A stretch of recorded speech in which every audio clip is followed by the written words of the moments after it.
server shooting at us, so we should try to avoid fighting them unless we get like a double knock on them.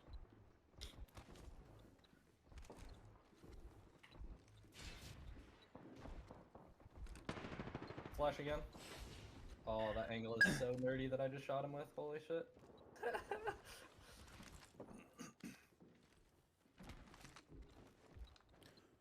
Alright.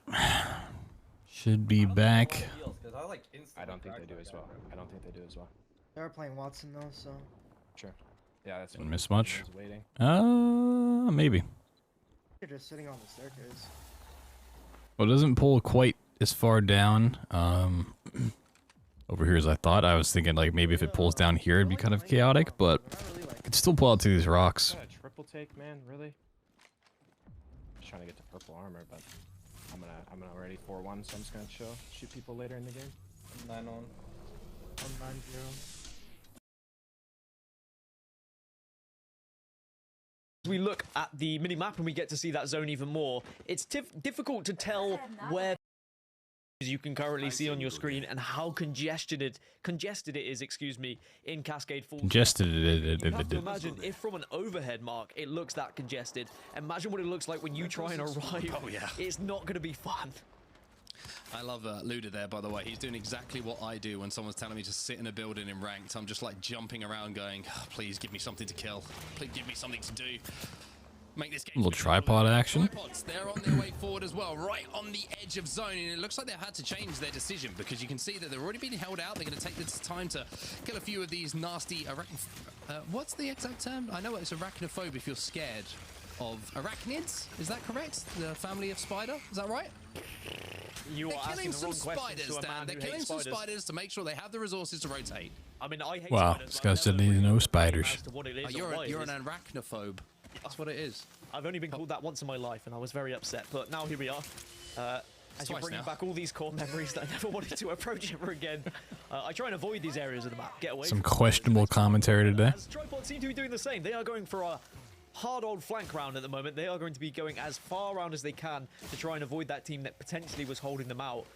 My real question is, are they going to find success here? Because as they arrive, is there anyone that's going to be waiting for them? It looks like they should be okay on this rotation. Oh, they're going way around. So Nick Mercs and co. I love when the map screen doesn't even have like people rotating through storm. They don't have sentinels in their lobby. Of course, we saw that contest going down So it's funny. Game after game, and Tripods came out on top most of the time that we did see that, and I enjoyed the. So we say the choice words that Nick Mercs was presenting to them as well, and if you want to go back and watch that from his POV, I encourage you to do so because it was a lot of fun to watch indeed. But TSM now. Oh, this is such a shitty zone to end on. Trying to just once again inch their way and keeping this high ground. Something There's like no cover anywhere in that circle. For every single fight, making sure their back is clear and just inching down to make sure they have that height advantage. TSM in a great spot at the moment. You can see here G7 Scout and Car in the hands of reps as well. Lots of light ammo to play with, but no targets to really think about some KP. Yeah, it's going to be down to TSM and Dark Zero in the northern side of the circle right now. I mean, you don't want to play it early, but getting the top of the water wheel be able to coincide just on the with like a Newcastle team might be pretty good. Imagine that vicinity. There's going to be someone who's vulnerable. So you don't want to play it early because you're just going to get focused into oblivion. But the back of it. My real question is, what happens the Newcastle can go up there late. To scrap? Because nearby Furia are also going to have their ears to the ground. They're going to be waiting for a little bit of noise so that they can push into the circle. So no G2 went out. I don't know who else has already died. Could be in a fight. That's a fight I want to see. Yeah, Team Liquid in the vicinity as well. Should we say sharing the same oxygen? Very, very close to each other, and will be even closer in around 3 or 4 seconds time. Now, TSM have the high ground, but my only concern for them is the lack of... Oh yeah, Complexity went out to NRG, right. You can see that Verhulst is desperately trying to be tasked with not only looking forward, but checking... Whoa, double map screen. Making sure someone doesn't make a little bit of a double map. Flank up and get some damage. Double rainbow. And that's why you see him spinning around, making sure that that does not happen. As we now see Tripods, they're on the other side of the zone. They're on the bottom of the zone. Okay, Tripod switched off of their Watson comp. Nick was playing Watson in the past. On the Watson recently. I think even in scrims he was as well. Yeah, the meta slightly shifting. Less Watsons in this lobby, as I was mentioning earlier, but this is a tough old rotation for Tripods, as they're going to have to... I think this is the team comp they play if they get contested, so I don't know if they got contested off drop. Some teams a little bit later on. Actually, I don't know where they land on Storm Point. And leaves you very vulnerable in the air. There are now teams who are all close together in Cascade Falls who are starting to pop shots at one another. I have seen a couple of downs here or there. Kind of want to see NRG get out of this My main interest is going to be hellhole they've put themselves in. TSM, Furia, DZ, who are all very much. Peeking at 50 blue. Roof will be terrible. Yeah, roof's gonna be bad because this is still in and the windmill is still. Too. I'll have to play it, but all this is gonna be pretty fucking bad. Interesting. Bottom floor of this building actually wouldn't be terrible. A lot of this side is still in too, like over here, like it goes like Yeah, I really see far that. to the other side. Sweet Dreams, regarded as one of the best IGLs in the game. Can he find them a spot to play? Oh, really? Like a team down low? Maybe, no, never mind. Can he I do think it? just one team. I think these are the scans just near us in the buildings. It's just one team. I'll go Oh, behind us. I don't see any. All right, that's good. I don't see anybody here anymore. Like I Yeah, think I that can't team may scan have it. left and went to the bottom. I floor can of the like other maybe building. walk out and scan it. Hold on. And is the $1 million question. Whoa, they're playing for $1 million? He's in the Is there window the right window here. Sheesh. I don't know if my scan reaches. It doesn't really reach, but I don't have anyone over there.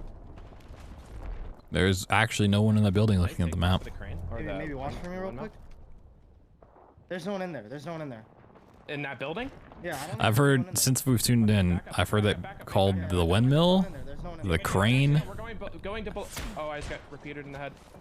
I need to heal. All right, no one's gonna know that besides us. We should back up and. $1 million beach. Whoa, beach vacation. Uh-oh. Oh, he's peeking out wide left, wide left. No, this is... Yo, I need a Phoenix. Are they doing this to Valcolt? Okay, okay. Yeah, we I'm gotta get to me and slowing Bucko. down. I'm slowing down. I'm slowing I down. have to bat or I'm gonna die. That's fine. Bat and come down. Bat and come I down. got my heal Balcony. canceled. I have to bat. Where are they gonna Valcolt to? Come to me. We're gonna balcony from like right here. We'll have time. You get down here. I'm sliding down. No, we can't anymore Let's from do it, down like, here. right here. Right here. Quick, Anywhere pump up it. here. Go. Just go. There might be people. This is super sketchy. Oh, he might die to zone? Side of the big building. Right here. Small building here. Bottom floor of it. Yes, we're gonna start on the bottom floor. Get it. I'm in. There's no one in here. We're fine. Okay, okay. The building they wanted. It is indeed a little bit in ring. It's not great, I'm but completely out of cells now. Yep, I'm two No more cells. heals. Here, We I'm need dropping to two listen cells, for a two fight. cells. Team could be coming to our bottom floor late. We're full safe on this corner on me right here. Okay? I'm healing. ooh, that's a nice Getting corner. close right now. There's still people in the big building. Too careful, Yeah, so careful, there's also careful. a team on that roof. Can you sear scan like? What is their shield economy? It's got 2 cells left. That's not great. Yeah, I mean, I can serial, but I can't really tell in this building. There's just like 50 No, we scans. need to wait for people to move over. Can you scan over here? This building is still in over here. Yeah, there's a team over there still. All right. Can you scan the bottom floor of this building and see if anyone's in the bottom of it? There's surely there Yeah, I is, can right? try and scan it. Hold on. I don't have anyone on the right side of the building. Like the front door, I'm scanning right here. Yeah, Right, there yeah, it is. there's none there. All right, so There's what's no our one on heals? this side right now. I'm 6 cells. That's it. I'm one cell, no bat. Yeah. Oh, ooh, their shield economy is 4 cells. Wait, what? Those? terrible. Shall we head this way?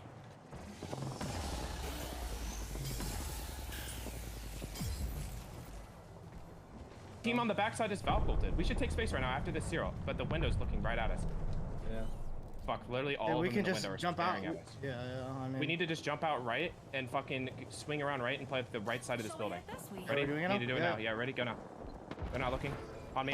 Check zero, I'm swinging this, zero. I'm swinging this, I'm swinging this. Yeah, Check zero zero. now, zero now, Okay, zero zero, now. take zero. Full team, I'm backing up. Crack valve. Okay. Backing up. Play this corner, play our corner. I'm canceling a seal, I'm canceling a Defend our seal. zero, defend our zero. They have a gen there, right? They do now. Alright, can we go back here? Go back to the building. Come back to my corner. Important note that they don't have a gen there. This is hard. I'm not sure what to do. Maybe you could suck them through the wall right here, because There's a team on the roof, correct? there's an 8 here, watch What out. if we go around the corner? Oh yeah, I see that. I'm out of heals completely. Here, I think 3 cells, that's all I have. I think we're gonna run past this and try to play on this side of the building, okay? This is such a shitty zone to like try to find cover. We're gonna cross in front of them. I'm just gonna throw my horizon off for distance. You just like literally have to fight. Go now. There's barrels here, She's gonna. Oh, there's a caustic in front of him. Yeah. We're not safe here. I mean, Just chilling, I'm chilling healing, here. I'm healing. There's a team above us. There's a team above us. The right can't swing us either. The right can't swing us either. Right side of gas. We're gonna kill anybody that fights in front of us. Oh, that's gonna drain their shields. Yeah, we're chilling here. Roof team could look down at any point though. Out of fields, out of fields. Me too. Tripods, yeah, a lot of teams just tried. Look at this building on the map. There's bodies here. I'm playing the other side. I'm playing the other side. Oh, loot up, loot up, loot up. Huge. No one on the roof is looking. I think the roof team went to the fucking top of the thing. There's a new castle wall right in front of me, northeast with a guy behind it. I'm healing. Do you have nades? Yeah, I see him. I see him. Full team. It's a full team. No nades. Okay, I have no nades. No nades. Horizon, Q him. Fighting. Balcony under the building team is dead. Can you check the roof, Phil? Can you check the roof? I'm selling. No one on roof. No one on roof. No one on roof. No one on roof. There's a team above us on the crane. Or on the wheel. There is. Yeah, there is. Can we just come back down? Yeah. Do we have any grenades? Do we have any No grenades? nades. No nades. Okay, we need to focus the Newcastle team on the right side of the fucking the spinny thing. He should just throw his Horizon Q behind the wall. 71 inside the building as well. No, focus right, Nate. Yeah. I'm seer canceling them. Okay, they're all Double red. It's a duel. It's a duel. They're fighting in the building. We're thirding building. Okay, I cracked it. Yeah. I'm here, sweet. I'm here. C9 still alive. NRG, Team Liquid, ESA. I don't know. Is that BR Demons? Careful, on the roof. Season. Play the circle thing on me. Like on the ramp right here is good. On the roof circle. I'm gonna steal right now. I'm steal right now. After my back. I'm stealing. Oh no. I have a partial armor swap. I'm coming down low. What is happening? I have another armor swap. Yeah, the roof team is just briefing. We're fine here. Moving again. Roof team can't beat that anymore. Underneath is gonna be the next issue. I'm trying to shoot back suppress fire. I'm out of fields for shields. There's a team in front of us at Q. Oh. They're in my queue. I'm dead instantly. Holding my knife. Roof is still looking. Roof might help you here. Yo, sweet things for 60 months. Watch party. I mean, 6th place with a couple kills. Not too bad. Not too bad. Roof team just briefing. Dude.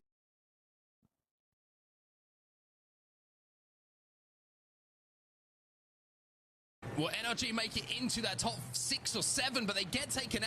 Such a valuable thing in these endgames just to survive. I saw a couple of catalyst abilities coming out there as well. Very much going to play a part in this final circle. 4 squads remaining, and Season are one of them, but they're down to just 2. So many weakened squads at the moment. Cloud9 get eliminated as well. And Catalyst. down to 3, and look at all the vision that's been impaired, but Team Liquid want to get involved. They want to be able to use this castle wall to their advantage in this last circle.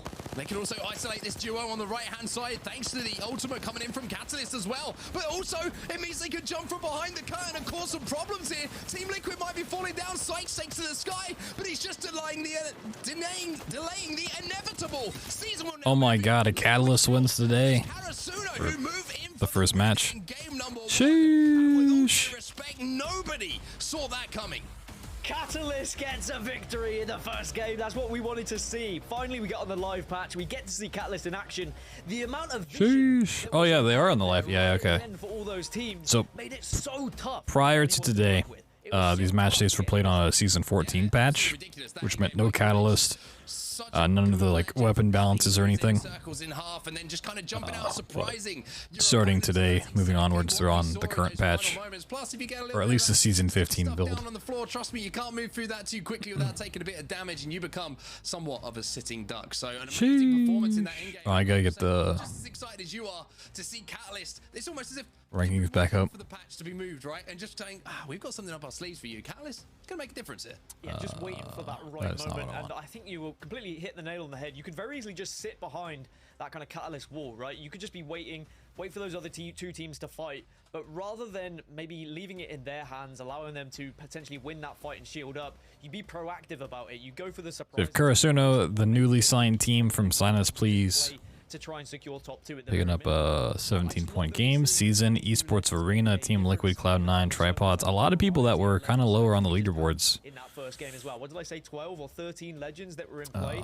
Like, that's insane. That's so tough. G2 went out. When you've got to think about all these different legends. XCD bots, EA, TSM, Yeah, I love it as well. I mean, See how that goes.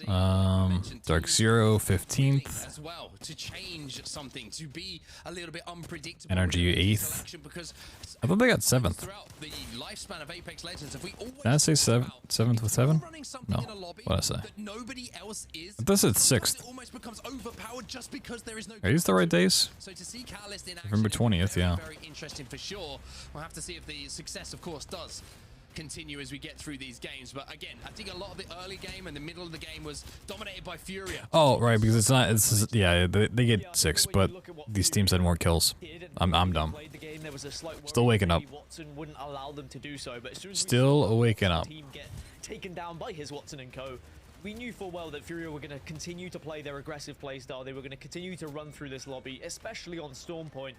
We saw it way back in the ALGS champs as well. Like, that's what they want to do on Storm Point. They want to push the narrative of, we're not going to allow people to slow things down. We're going to Esports Arena, the only one in the top. Well, I guess Liquid, yeah. Also, shout out Team Liquid Esports Arena doing pretty well. and they managed to get through, they managed to get in the circle, and they were a complete nuisance, but eventually the circle Karasuno, the team that just won literally in last place, so really get too far in the game. see what happens there. Cloud9, NRG, who were in the You'd still be dumb. Whoa. by the way, so difficult to try Damn, and that's so navigate, mean. difficult to try and communicate with your That's so Ultimately, it comes mean. down to how much meds you have, and NRG, they ran out of theirs, and that's why they lost the game. Yeah, it's also one of the downsides I'm gonna right cry. in early rotation. If everyone else starts to stack up and you've got to be forced to defend that perimeter, it just means, unfortunately, you run out of ammo. You run out Ah, of it's so red. Oh, my eyes. damage that leaves you in a very difficult situation. That is how we look, though. After My match one, eyes. we've done Oh my God, they're between bleeding. groups A Switch and off of it. B. 17 points in total for Karasuno, with 5 KP going alongside. Yo, Judgy, what's up, dude? But season up there as well. Team Liquid as So red. predicted, I will say, by me. Can I go back? Nope. Very good start to the day, I should say. Did you have, was it a prediction though? I'm I not just need to lower the brightness on this by like 20%. As we go through the day, if they stay up there, it's becoming more of a prediction, put it that way. Like this dark red they have on here, just make the whole thing dark red. Anyway, Please. these 10. It's so bright. See teams that were eliminated earlier, of course, G2, they were dropped on, they didn't have the best of fights. I'm gonna sure go. we're gonna see Let me go see if I. to that story. I don't know if there's any TSM drama on the their way through competitive mid-game, Apex had an alright position on the north Reddit side. at the moment. They collided. Probably not, Some but Dark Zero, Furia were also there as well, and TSM just got shut down. Interested to see what happened from their POV. Shout out Furia though. They may have not got the placement points, but they did get 7 kills, and that's what Furia has always been about.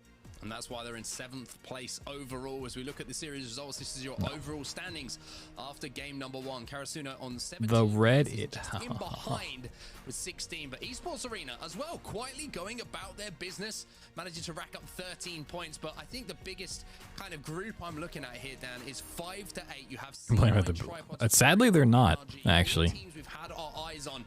They're in a Seems very like a very me solid problem. start to the day. Yeah, I think that when you look at where that circle ended up and the teams that actually rotated super early to get into those Oh yeah, 2 more matches on Storm Point, then 3 on World's Edge. Anything could happen. Just because you win one game, have a good start, doesn't mean you're gonna do well the rest of the day. Someone's peppering you, Or it's horrible. Oh, yeah, just it's- too many angles you're being gross. shot from. So if you were able to rotate in via Valkyrie Ultimate or just You know, I'm just the one that has the gall to come out and say it. Yes, Apex Legends is all about fighting. Yes, Apex Legends is all about skill, but rotations are so key and so difficult to try and navigate through circles like that. Amazing stuff. Well, it's going to be the game of surprises. I think game number 1, Karasuno taking home the win, and Catalyst as part of that Nightlight winning enabled? formula. No. It's time for us to go to a break now, but when we get back, game number 2 is just around the corner. I'm not afraid of the dark.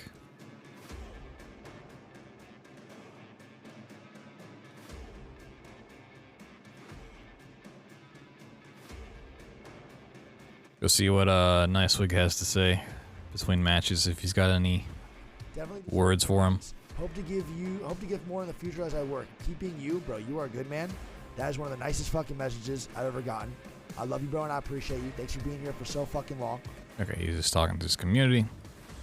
See if maybe he had some insight between matches.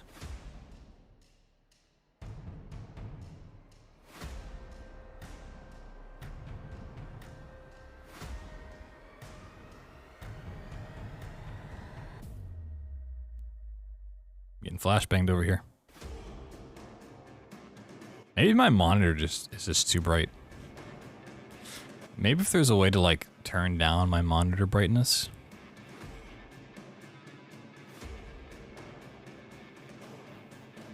Nah, can't be. Can't be.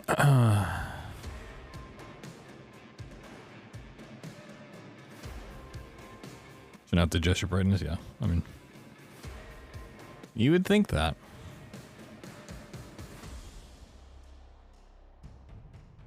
But what if I just have the brightest monitor known to man? Like there's some mix-up at the factory and they made it extra bright. The official storage partner of the Apex Legends Global Series. Welcome back, everybody, once again. Game number 1 done and dusted. Catalyst has arrived to the party, Daniel Gaskin. And of course, game number 2. Maybe we're going to see a few more surprises because I am invested in today's action. Now, North America. He's not in a vest, he's in a sweater. But I mean, the surprises. I love a surprise, Dan. I'm not gonna lie, I love a surprise. Got him. Love a little surprise. Just as James Fearless had at the World Championships as well. Of course, he was one of the players who was a late call-up. We saw a few players being late additions to squads and kind of being the heroes as well. To be able to have the chance to play on that big stage must have been such greater confidence builder. And also, I'm sure James learned a lot when he was playing in that position as well. And maybe some of that experience that he was able to gain is actually being implemented here as they win game number 1. But Catalyst, of course, was the big story. The fact that the Legend selection is very much in a variety here as well. Are we going to see now people go to a more traditional composition after they had maybe a lack of success with some of their experimentation, as it were? I'm sure that Catalyst is going to stay, by the way, after their victory. I would imagine so. Don't worry about that. Will anyone else say, all right, well, if Catalyst is working, maybe we'll try it as well? There is a lot to be said about what could happen in match number 2 here. Yeah, certainly risky to try it, but a lot of success has come off the back of it. And as you say, you've got to take risks sometimes to get the rewards on the other side of this. But as we head into game number 2 for Stormpoint, I did find that the standings overall very interesting. Those teams we were talking about that need to perform a little bit, NRG, C9, Tripod. It's weird because Catalyst is strong for the reasons I feel like the devs didn't intend for her to be strong, but she's weak in the areas they did. Like her ability to put up broken doors, or basically lock doors when you have 15 teams in the final circle, like that's huge. Sometimes it can be a 50-50 call. You could end up winning that game, or you could finish in 7th place and not get any kills. The area denial as well can definitely help in that kind of situation from people pushing. But her ult is not great, especially with like so many seers in the lobby. The standings update, I mean the overall standings update at the end of the day. Your own team down, or I'd feel like I was letting my own team down. So you know that these IGLs go through it all. It's the overall standings, these ones here. They get points based on how they finish on the day. So after all 6 games, whoever's on top gets 25 points, second gets 21 points. It doesn't matter what they actually have here in terms of points. Karasuno could win by like, they could have like 90 points on the day, but they'll only get 25 for the overall standing. Things progress in those final moments. That's where you kind of make your money, right? If you're an IGL, if you make those big calls. I feel like NRG were in that tough position. Actually, I don't know how it all breaks down. It's like 25, 21, then like 19 or something. It trickles down. G2 did not play. They played. What are they talking about? Did not play. They played this game. They just got smoked off drop. What do you mean did not play? That's another shield cell that you have to expend. And when you've got a they absolutely played. Loba, for example, so you can get the black market down. You don't have Watson, for example, to use that gen to essentially make your meds go a little bit further, to really squeeze everything out of them you need to. You find yourself in the position they did. I'm sure that NRG would have loved to fight inside that building and third party, but they knew they couldn't, because if they just didn't have the shields initially, they didn't have the ammo if things didn't go their way, and if they had to reset, they weren't going to be able to either because they just didn't have those meds. I do also feel like it was another reason why a lot of those teams who were outside of the circle were able to get into the circle, was because in those buildings you were so vulnerable to others neighboring you. That match doesn't start it up yet. Really put shots down to those approaching you. Instead, they were all kind of just crouched down on the floor, hoping they wouldn't get shot in the side, waiting for that end circle. And as you say, you don't want to be wasting resources. You don't want to be wasting shield batteries. You don't want to be wasting shield cells by taking too much damage. So instead, those who were walking up were saying, hey, well, so for each of these games that they're playing 6 games today. That was game 1. You get points based on where you place out of the 20. So first place is 12 points, then it's 9 points, 7, 6, 5, and it like kind of trickles down from there. And then you get 1 point for each kill. So Carasona got first place, 12 points plus the 5 kills. They get 17. That's why some of these teams down here placed a little bit higher than people that finished below them. Or finished ahead of them, for instance. Like Esports Arena. They were in 5th place, but they outplaced 3rd and 4th because they picked up more kills. He's got a really weird fear of something. But what we can talk about is how the rest So then this just gets added up through the 6 games. So you could get a win with like 20 kills and just shoot way up the leaderboard with 30 points. Good enough to replace someone else who is in the mix of a defensive legend. Well, so some teams will focus on trying to get as many kills as they can if they don't think they can get a winning position. Those are commonly referred to as edge teams. They play the edge of the zone, look for fights, and just kind of work their way in. And then you have zone teams who play to get a good spot in zone and just kind of go for placement and pick up some kills if they can here and there. So it was so difficult for the other teams to try and navigate that final circle. Well, good news, everybody.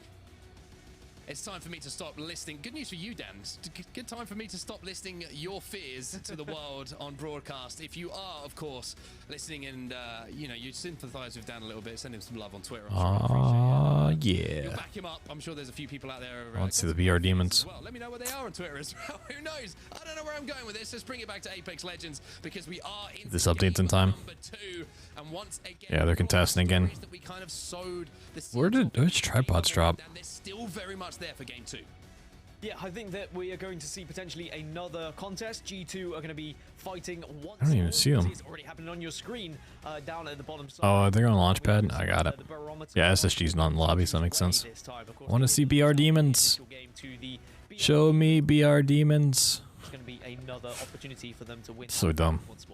Yeah, I think the most scary thing for G2 at the moment is the fact that BR Demons as well is definitely spelt with a Z at the end of it. And we all know that makes it a little bit more of a... Show the fight. How this fight does go there. Thank you. Beacon information, but of course we're going to focus this time on the contest at Barometer once more. G2 have taken a little bit of a different approach to things by the looks of it now, Dan. They're going to take the outside. They didn't get maybe... As far as this contest goes, G2 tends to play like the low ground and get these buildings, which just does not make any sort of sense. So they've decided, you know what? You can have the height. We're still going to fight you, but you can have the height. Like, it's so much harder to fight up this. G2 aren't going for anything crazy. They were like this before. We've got such an aggressive comp here. Ash, Bangalore, and Bloodhound all featuring. If G2 can get out of this initial fight in Barometer, then they are going to be a huge threat to the rest of the lobby. An Ironsight Sentinel. Ooh.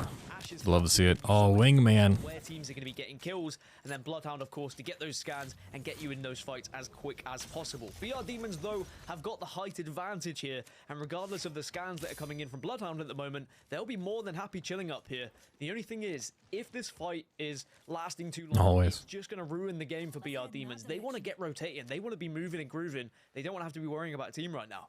Yeah, the good thing here for BR Demons as well is because they have this high ground, they've got a little bit of decent weaponry to do some damage from distance. They can just level up these Evo shields as well onto G2. G2, the longer this fight... Do they have 2 wingmen? Here, unless they find a couple of purples and... I didn't see they swapped characters, but I think... Yeah. Wait, do all 3 of them have wingman? Oh my god, that's disgusting. They do. Oh my god. Information, but for now G2 have also made a little bit of a move. We might see a little bit of the old switcheroo here, Dan. Oh, the old baity go underneath. Oh, missed all his shots though. Off of them, and now suddenly BR Demons are on the outside looking in, saying what just went wrong. Arkstar could do some damage here. Reeds has to back off, and BR Demons... Instead of kicking that door, Val could have used her rockets to break it. At the moment, you've just got to try and stay alive. Officially the old switcheroo. Chaotic has gone down though for G2. Oh, they switched teams. Resulta is inside trying to level things up, but no! Oh, it's all up to Designful. Some damage has been done. He has a chance here to make G2 goes out in 20th again. Down again. Extra bullets exchanged. Sheesh. As well. Complexity. Run into Team Liquid once more. It looks like their rotation paths are crossing very heavily at the start of games 1 and 2, and Luxford has been the one that kind of knows that the best. Right. And all of that time, look how many teams already moved up to Command Center Speaking of clashing Dark Zero on the map. in a fight on their rotation. But again, it's Team Liquid. Like all of these teams are already in place. At the moment, all meeting in the same area on their rotations, and it is Team Liquid who go down. Dark Zero get those final shots, but now Complexity wants another bite of the cherry. Oh, maybe this wasn't the time to do it though. Monsoon's gonna have to do Oh, something Complexity out early again. Dark Zero, hold firm. Surprised to see Team Liquid go out so soon. Breathe, I imagine, for just a few moments, but I mean, what a start to this game, Dan. Everyone is just playing, I don't know, recklessly almost at times. Again, I think it's because everyone's seen this circle, even though it's going to be slightly east of Cascade Falls. It is another similar circle where it's kind of central in the map, a little bit north, if I had to say something.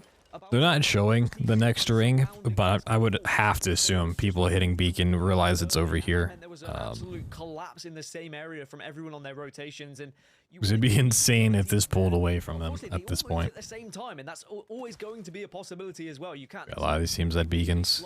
Should know it's over there. When it is going to be a zone so close to you. I'm sure that Tripods fans are watching. I don't know why the map doesn't like always have that, like the next zone marked. It's really strange. Off of one of your guns as a controller player and give it to someone else. It is a horrible thing to go through, and you look like. I've been there. Don't worry. It's a difficult situation to be in. TSM though, they're looking to find themselves into a good position.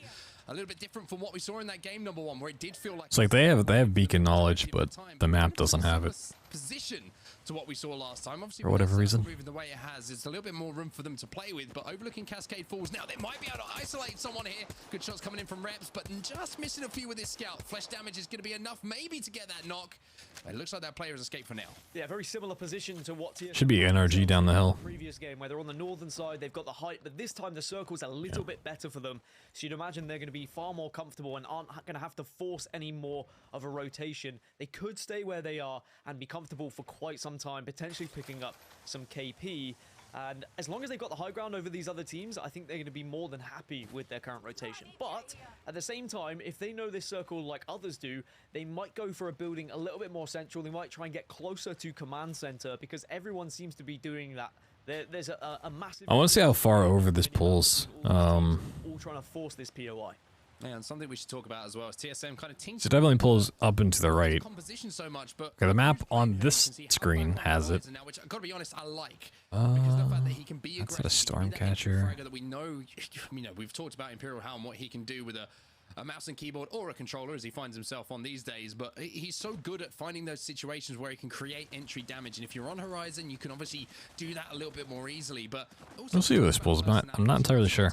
There's not like a lot of zones in this area. Reps using that heartbeat sensor is probably the kind of guy that you want to be feeding that information. Calm, composed, and considered, and then how can make those decisions based off of that info he receives. CLG find themselves in another fight in exactly the same place they did last game as well, but it's CLG fishes NRG. And NRG have managed to get the up on them. Sweet getting the initial knock, and now Oh, that audio is so delayed. making CLG run away with their tails between their legs.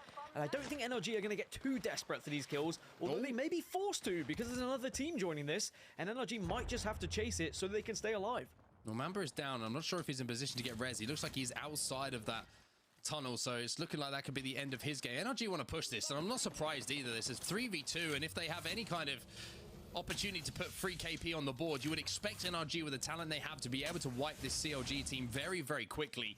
And that looks like the decision. Yo, Rebrow, what's up? They know they're still in the vicinity. They know they're close through that. Oh, that zone pool. Just chasing this one down. Well, I think when you take That is disgusting. responsibility to continue and ape that team to eliminate in the lobby for playing Caustic. That's how it works, right? That's what matchmaking. That's the spider choke. Well, That is. I'm curious to see how this one's gonna play out. This is another zone that has like no cover. Zone number 2 closing. Let's jump into a listening. We're now with NRG. One of these guys had a long bed, sweet. I know. On the Let's right. get right.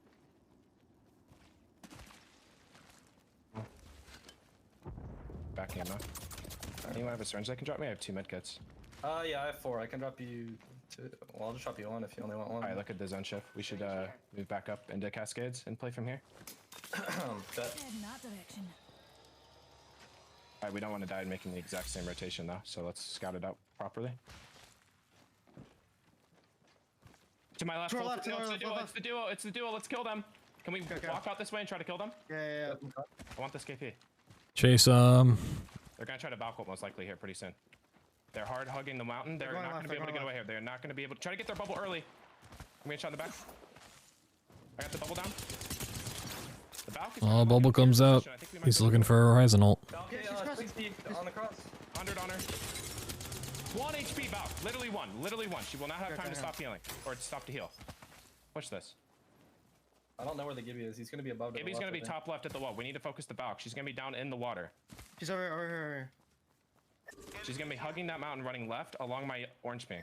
Right below me, right below me, right below me. She's right here. In the water on the low ground. They're chasing this poor man. The the other member of CLG went to Jurassic. Is just so far away now. Then head back towards You can Cascade. see him on the map. So they're chasing him down here on the left, right? CLG Nano is over here. Just completely alone. I got another bolt. Alright, let's go.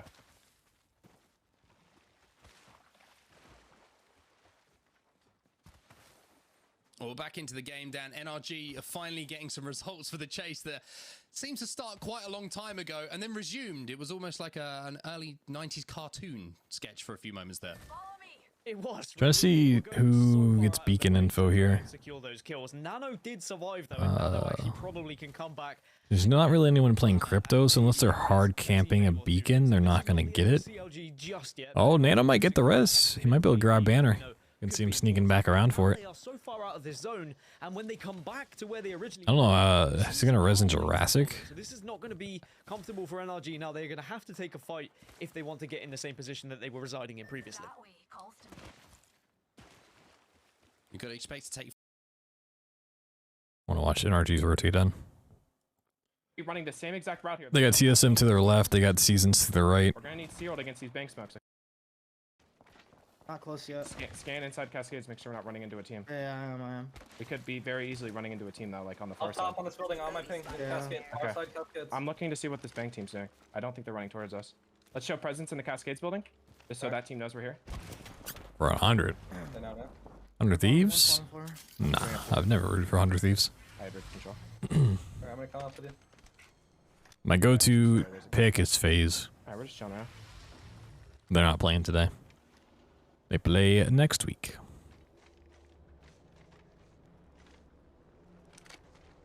We would love to get down here. An enemy. Is someone in? Are they split holding this? That way, Yeah, I think so. I don't think they're in the building anymore. Hard zone shift. Oh, and it pulls right outside. So it pulls away from the spider choke. For that right now. Play these rocks. Coming to me right now.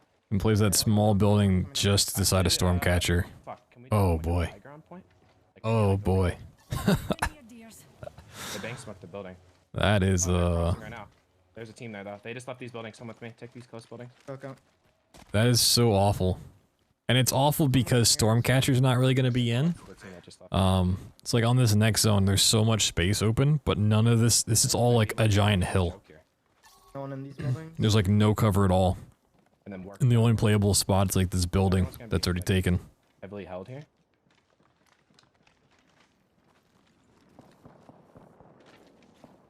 That way calls to me. Like CLG, C9, TSM. I mean, big names for sure.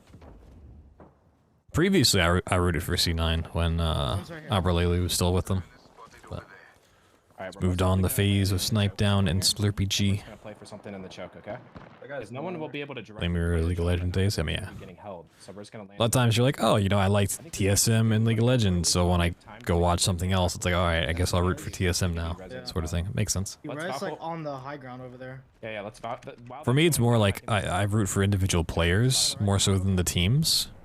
So it's like I kind of just root for the team by proxy. They went for the choke. They landed short. I think if we go past them, we might be able to land like deep side choke. Nano's squeaking in the cascade. He's going. He might go for that res by TSM. Wait, no, he did get a res. His teammate's back. He's got a friend. I can see res somewhere. I don't know. Maybe a Moby. I think we could make it work right here on my yellow ping. Should we go back this way and Valko to it, or? Yeah, the rotating wasn't super exciting. Just going to slow things down here for TSM. The worrying thing for TSM, have an isolated fight here. The longer this takes, there's a team called Cloud9 who are kind of hovering around the edge of zone. You Oh. might have heard this fight breaking out. And might Actually, be I want to able watch pick this. up. NLG, CLG, C9 like sharks in the water right now, waiting to come Why out. don't they have the logos up here anymore? I don't know. I don't get it. They used to have the logos at the top of the screen, and now they just have like little icons. Come to me. We have the balcony from right here. Right now? Yeah, Or wait. yeah. Wait, Okay. wait a couple seconds. You tell me. You tell me. No. You're gonna get fried, Naughty. Spin sideways. It's gonna be me that dies, but it is what it is. Where am I going? We're dead. Where am I going? No, we're not. Far. Oh yeah, he's dead. No. Run. Q, Rocker. Okay. Rocker, Q, somewhere forward. Hunter's dead. They were right there. We should have fired their back. What the fuck? I do like the thought of it's really funny of them explaining exactly what's about to happen and then surprised when it happens. That was funny. Like, oh, you're gonna get fried. You're gonna die. So turn. So I'm the one that gets beamed. It's like, oh, how did they know we went up? Like, you just said what was gonna happen. Why are you surprised? NRG's out. As we see two of our big hitters taken out. And it's Dark Zero who were just holding all of these teams out. Fantastic positioning, but also restraint from them to not overextend, knowing there was multiple teams behind them, knowing that if all of them went, they were going to be into a fight maybe that was not favoring them with their percentages, but sending Jim Burton out, one of the best controllers in the world. But if you want someone not to miss shots, Jim Burton's the man to send, but he did so much work as CLG now eliminated. We're down to 10 squads. Down to 10 squads. One of them still are previous winners as well. Karasuno are Oh my going to God, still be alive, this and they are circle is central awful. zone. You see that one circle? Well, that's that one building, excuse me, in that circle. That's where they are going to be in residence. A chance of going back to back here for sure with just 10 squads remaining, and still that catalyst could play a part as Klein sings a song onto Sack. Oh, and it started with 3, 2, 1, and the chorus was fire as they just destroyed that player. As Team Smiley will go down. How did that ever One happen? of the cleanest kills you're going to possibly see in an Apex Legends lobby. And look Oh, and I get this free wall? The wall from the Newcastle previously to cause some problems themselves, but now you're going to see problems for them. They have the black hole, excuse me, coming in. Hakulo's going to go down, and now it's down to Kenny and Klein, but it looks like they might be in a rough spot here. In a rough spot, but Kenny and Klein have been in rougher spots before and still come out on top. The smoke is going to help from Bangalore here just to stop the vision from the other teams, allow you to then surprise attack like this. Great damage from the Vault. Need a little bit of help though from Kenny now. It's going to be all down to him with the Scout, and that's not the best weapon to hit fire with. Season get eliminated. Oh my God, 1 HP. It's another engagement, but it's not over yet. Oh, you said this man's pretty nuts in 1v1 situations. 3v1s might be a bit too much as bots come in to eliminate the BR Demons. We're down to 7 squads here, and this zone has been relentless. It's been non-negotiable. If you want Yeah, like I said, there's zero cover in this zone. You either get there early or you should not get in at all. Yeah, as we got closer, as it pulled closer to Stormcatcher, it became less. Is no one playing on the west side to have any sort of chance? Staircase currently? I mean, that team probably just swung out of Staircase, but It's dead central of the circle right now, as are Furia, and then you've got Dark Zero who are kind of on the edge and still are within a chance, and of course AP still alive on that eastern side as well. They'll certainly be giving them their best. what probably happened is they were thinking the zone was going to pull further down the hill and probably more towards the choke we see now and not up the hill.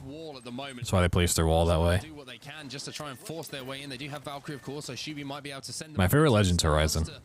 Give them a kiss on their way back down to that end zone, but Black Market is going to be useful for them in this end zone as well because they can steal away some resources. Oh, they're going for the box. Maybe not so aware that There's no way they can go around. Thinking about having a little look, but here's Furia. Bang center zone up on the high ground. Panda's spot. no surprise. Red armor for him. Furia on top of the building. We got for Fury to put up a massive point game. Yeah, Kurasuno inside the building? Won the previous game, but I think it's Kurasuno. also going to have a little bit more vision being up top here. They are going to be slightly more vulnerable at teams potentially landing. Dark Zero out in the field. More than happy with that to happen. They would just drill them out of the sky, so I don't think that's going to be a worry. Yeah, this finishes like right outside the staircase. Horizon, so they can get up high if they need to. They can get above teams that would try and climb on them if that's going to be a situation that happens. But I wouldn't be surprised if both teams on this building Wait, is that where Now, mop up all of these teams. They're going to slowly be walking into the zone. Hill's playing it? Is that the Still staircase? alive as well. They won off game number 1 with Catalyst as well. We might have to see how Catalyst is going to influence things once more. Dark Zero, Yeah, I don't know why their sound's desynced. It's weird. Trying to move in from the northwest of Stormpoint and coming out on top and doing so extremely well. Now have to make their move in. A little bit of poke damage onto the team on top of this building is going to cause some problems, and I'm pretty sure that's Fury who are up there, and you don't want to really tick them off. And MPS have got one of the toughest rotations, by the way, on the southern side of the map. They've got to go all the way around this mountain that you see in front of you to try and just get into the circle, let alone try and get past some of the squads that are currently waiting for them as well. I think they have to get past 2 different teams if they are going to find their way into this next circle. But actually, the team that was ahead of them just Valkyried out, so they could walk up for free here if they're quick. Oh my god. But are they going to be fast enough? Maybe they're going to Valkyrie themselves. I don't know if they're going to have time No, to do they're gonna die. Gonna cause them Yeah. a problem as bots now move in and They're gonna die to zone. on their way forward toward this end zone. 91 spray coming in from Stompies is going to be good enough to keep them alive on the outside of this building, but survival is the name of the game for everyone in this end zone at the moment. Fury Yep, up on they the just high died. ground, but not able to do as much damage as I think they would have wanted to towards this end game. Not a huge amount of KP, still 3 to the team, but they might be able to pick a few more up here on this edge of zone. MPS eliminated by the zone in the end. They just gave up on trying to get into it and couldn't get away from the damage that was arriving behind them. But Dark Zero on the bottom side, and it looks like we're seeing our previous winners now. James Fearless is out of the building, but That's his last move to Fury from TSM. He was never on TSM. and that's because all the other teams tried to take this position off of them, and now Fury's like his first signed team. Ooh. The shots coming in from the height though. Timed perfectly from numerous members of Furia means that Dark Zero lose Jim Burton. Yeah, this is a nasty zone. There, trying to convert on some KP instead of just playing that long game. Furia still up on the high ground, but as we always note, Dan, at some point you have to leave this high ground. But with the zone being pretty much bang center for where Furia... Nah, he was unsigned, and then right before the last chance qualifier for LAN, the last LAN, they dropped their then IGL Tech, picked up his Watson. He got him through last chance qualifiers, got him to LAN. They won. They got second place at LAN, and then ever since then they've struggled. Might do if they drop down. They're just trying to avoid those sight lines, so there's no easy damage that could happen on top of them. They don't have an ability to get up on top of this building. Without the horizon, they are kind of just having to play down low right now, which is a little bit frustrating, but they are making it work. Yeah, I mean, they got the fences down, so if Furia do try and push them, they're just going to be slow. The Man Premier's in a decent spot. Whatsoever. So Furia know that they can't just jump down and do what they probably want to do, which is take the fight to Dark Zero. On the other side, it's Atlanta Premier once again in a fantastic spot with the rest of the lobby in front of them. Yeah, they can go from the other side of Dark Like, as soon as the zone starts moving, people start fighting, just crypto EMP this. We're going to have to move soon as Akarasuna, so we're going to see who is going to be the first to break here, and also how many shields are going to break on that journey towards this next area, because here we go. Furia are running out of room. Move's going to happen. Well, they're going to ape someone. They're going to ape him soon. Pandas gets abs. There goes crypto EMP. Turned into shredded cheddar as he goes down to the ground. His Watson's trying to do what he can to survive, but now Atlanta... Oh my god, just spraying right to left. That was nasty. As Atlanta Premier now find themselves up against DZ, and this could be one of the final battles for this game. Should be as well, but Atlanta Premier have lost one. Suddenly this isn't as easy as maybe they had have thought. 2 teams now remaining, but I think this is just going to be a 2 versus 1. It's about just cleaning Sheesh. apart, but Atlanta Premier... Yeah, they were in a good spot, played that well. I love that it just like sprang right to left and someone died, they just kept going over. Once again, Dan and I show we are the kings of predictions. Oxygen Esports? Yeah, I think Oxygen's in Group C. It will be a Atlanta Premier who take game number 2 here, and the underdogs at the start of the season certainly starting to show. Yeah, Oxygen's in Group C. Someone to be They play next weekend, next Sunday. Alright, game 2's done. With the rest of the lobby in front of him. Refresh just because I can. Karasuno still in first place, season behind him. Atlanta Premier, Fury, Dark Zero. There are Demons, Esports Arenas Team, Liquid, NRG, Cloud9. The amount of success he's had with different TSM noticeably in 5th place, 15th place I should say. Not great for them, which we kind of want. And the overall standings are currently 3rd, so deserve to be where they are, and they're showing that with the performance that we just saw in game 2. That's right. A big game too for Atlanta Premier. Not holding off too well. Tripods in 13th. Makes into the top 3 and frags out as well. I'm excited to see the standings, but for now, we'll G2 just to Dan. gone out 20th place in both games. Next game. Let's bring Onset back for the discussion and post-game analysis as we take a look at the highlights there from game number 2. You hit the nail on the head though. It's Oh my God, that was top. But any other afraid. storylines for you from that one? I think Fury have looked really good, and every single time we seem to see them. What liquid was called? A third of the way through the game, one of them's got a I have no idea what you're talking about. Shows they're outputting damage onto different teams, and that's just such a scary thing to know. There's a team in the lobby that is always putting out a huge amount of damage. It means the longer the game goes on, the more likely when you get into a 3v3 with them, they're going to have all red evos, and that just makes it so much more difficult to fight against. So I think Fury are putting up a good point game there. Man, both of these zones have been disgusting. Towards that end zone, so they are performing. NRG though and TSM, both of them been very slow, and NRG, it's more of a concern for them because TSM have obviously had some good weeks before. So got 4 games left, NRG, and it's time to go. They gotta step up. My prediction's not looking too hot right now. If you wonder if it's not this week, it's when. You saw the Gaiman Gladiators do it. Curse. They were in 27th place. Oh, before they were liquid? That's stuff I don't know. How many games? We've gone through 2. 4 more.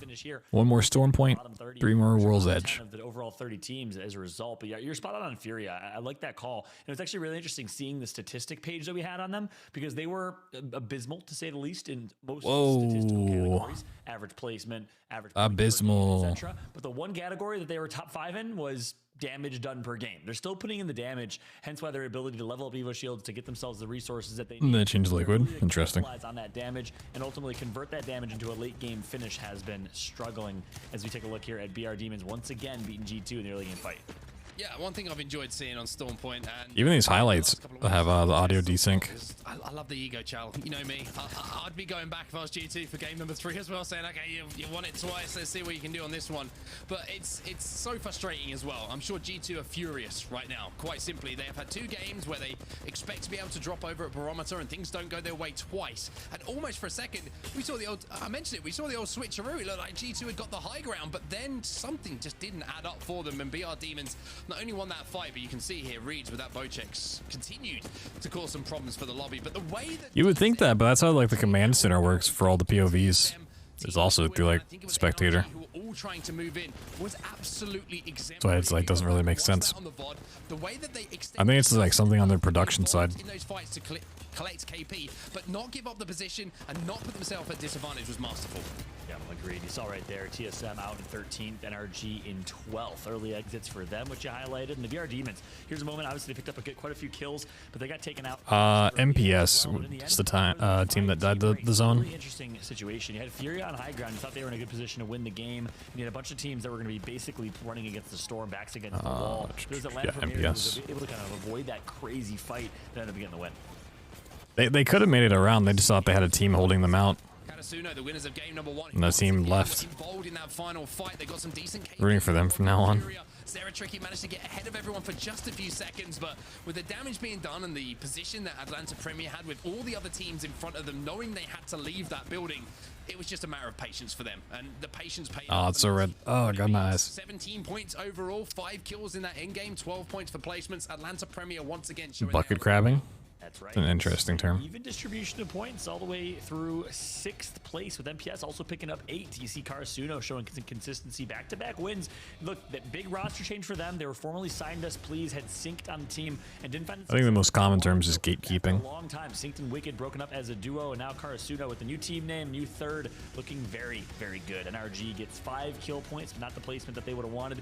We'll be sitting with 6 points. Using other people's death shields, the armor swaps, yeah. Take a look at the overall series standings to see if Karasuno is still on top. Or you mean like they're knockdown shields? Atlanta Premier will pull those up. Like when they're just like knocked but not dead. Still in first season, looking to have back-to-back great pro league performances. Yeah. Yet again on set, it is our challenger circuit qualifying teams that are currently on top. It's something you see a lot more like high level Apex, and especially in like the pro scene, as opposed to like pubs and lower ranks. I want a piece of that action. We want to get to that live event environment. We have played a lot of Apex Legends in the online. There's actually quite a few things you can kind of use in that same way. If you like really want to get sweaty about it, but you can use Lifeline's heal bot thing that you put out. It's kind of like a knockdown shield as well. So that will block bullets, but it doesn't take damage. Has been a story of I hate to say it, but it's looked like a downward trajectory from when Albrelele left. They just seem to have not been able to find that rhythm. I can't see what it is, if it's in-game calls, whether it's just the fights not going their way, maybe it's frustration. All these things start to add up, right? We know what talent is on that roster, but something isn't going right for them at the moment. And for NRG, they seem to be getting into good spots. They seem to be making pretty good decisions, but it's just one thing doesn't go their way, whether it's a team shadowing them on a rotation, whether it's a little bit of an overextension, whether it's not enough loot. It's all these things that you can kind of... Doesn't seem impactful. There's no consistent theme for NRG why they aren't... Yeah. They currently are.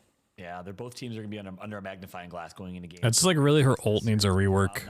And Just like, I don't know, something better. Cloud9, right? For the longest time, it was, is Albrelele the IGL now? Let's give it to Zach. And you always wondered how much of an impact Albrelele had on this roster. This might answer your question. The absence of Albrelele and C9 has yet to find their identity with Rocker. The pickup from NRG. Of course, Gilderson's joining NRG. Would have expected them to be dominant. They have also struggled here in ALGS. But you know that they're capable. That's the interesting thing. C9 hasn't found the success in other tournaments. NRG has. You know that they're capable of reaching that high ceiling. What's going wrong in ALGS Pro League? There's been like a lot of suggestions I want to give her on Tweaker. On the biggest stages when it matters the most, you know, again. Same goes for a lot of other characters and like redesigns. Like Mirage desperately needs a rework. Pathfinder needs a new passive. Lifeline needs probably like a rework or an ult change. In the top 20, I think they'll sneak into the top 20, and I could actually see them being like an 18th or 17th seed going into the regional final that ends up winning the regional final and auto securing a spot for the playoffs. I mean, that's what's kind of cool about this format is you have the potential for a 20th or 19th or 18th place team to do that. Yeah, I agree with you. I think that writing off NRG at this point is very silly to do because I think we've been in previous seasons of Pro League or whatever it might have been where we've done something similar. Oh, here we go. Last couple of weeks, NRG put in these monster performances that kind of... I'm sure they won't have it up in time. And they do what we expected them to do, which is qualify for the next stage of whatever the tournament might be. But as game number 3 approaches here on Storm Point, I want to see if BR Demons G2 can test again. Game 1, but we've seen really interesting fights between Complexity and Liquid. Last game on Storm Point, It's always been around the northern and everybody gets a fresh map to play with. It looks like they are. See him right in the middle. G2. So close BR Demons. in the way they land around Cascade Falls, but everyone seems to be trying to leave at exactly the same time, and it's not working for anyone at the moment because someone gets cut down. Yeah, that's a good point. And I've loved the zones we've had in these late games so far. Both of them central zones. One of them pulled slightly south, one of them pulled slightly north. It's been pretty fair zones for everybody, which means anyone has a chance to make it into that late game. And there's not necessarily a zone pulled towards me. That's why I placed where I placed. And here we are again, a dead center in the middle zone. Let's see if it pulls north or south. I kind of feel like it might pull barometer. A couple teams, I want to see how they'll perform here. Obviously, we talked about NRG and C9 quite a bit. I also have my eyes on TSM and the Tribe. No, we know they're going to fight. Big game in game number 2 after getting 8 points. Show me BR Demons. They've yet to find the here we go. way to make it to late game. Got a wingman again. Struggle, their bane of existence. We'll see if Tripod's God damn. Once again, G2 is not giving up this barometer fight. We got ourselves an early game 50-50 between BR. Oh, purple armor though. Absolutely love it. And to be honest with you, you're talking about, you know, Tripods haven't had the greatest of games. I think that right now G2 would have bitten your hand off for the games that Tripods have because they barely played Apex Legends thanks to BR Demons. Oh, Chaotic goes down. Good side of things. Oh, 2v1. Here on Storm Point. Oh, they're gonna get the res off too. BR Demons with 2 on their feet and G2. I mean, at the moment, it's what can you say, right? Are they really gonna hunt down Design? Oh my God, they are. Hunt them down, kill them. Once again, G2 runs away with 3-0. Get chased down here by BR Demons, but 3-0. trying the same thing over and over again and expecting different results. We get it. There's a greater story here. You want to prove that this is your drop spot. You want to bully them and showcase that. Oh my God. But G2 out in 20th place for a 3rd match in a row. Maybe do that in some of the other tournaments midway through the week, not in the ALGS. You're getting smoked. Change your drop spot up. Instead, G2 takes an L 3 games in a row. Not a good first 3 games for them. Yeah, sometimes you got to put the ego aside and you got to think. And so that's not just getting 3-0'd here. They've been getting smoked at this drop spot for a while. at the live event environment and you're not there. That's how you got to think about it. Like, you got to qualify. You got to get through the Pro League to get yourself into a position to qualify for those live events, which is why every Map has an update to show the next ring. It looks like it's pulling east with where teams are lining up. Under a little bit of fire early on here, John. Yeah, that's right. Here we are. We saw Tripods win this fight in game number 1. I believe it was against the same team. Here we go. Gentrifying is going to melt. Hits for 100 damage. Gets the knock with the team fire right after. Let's go Tripods. Start here for the Tripods. This time, actually, no, it's a different team than game number 1. It's going to be Karasuno out already.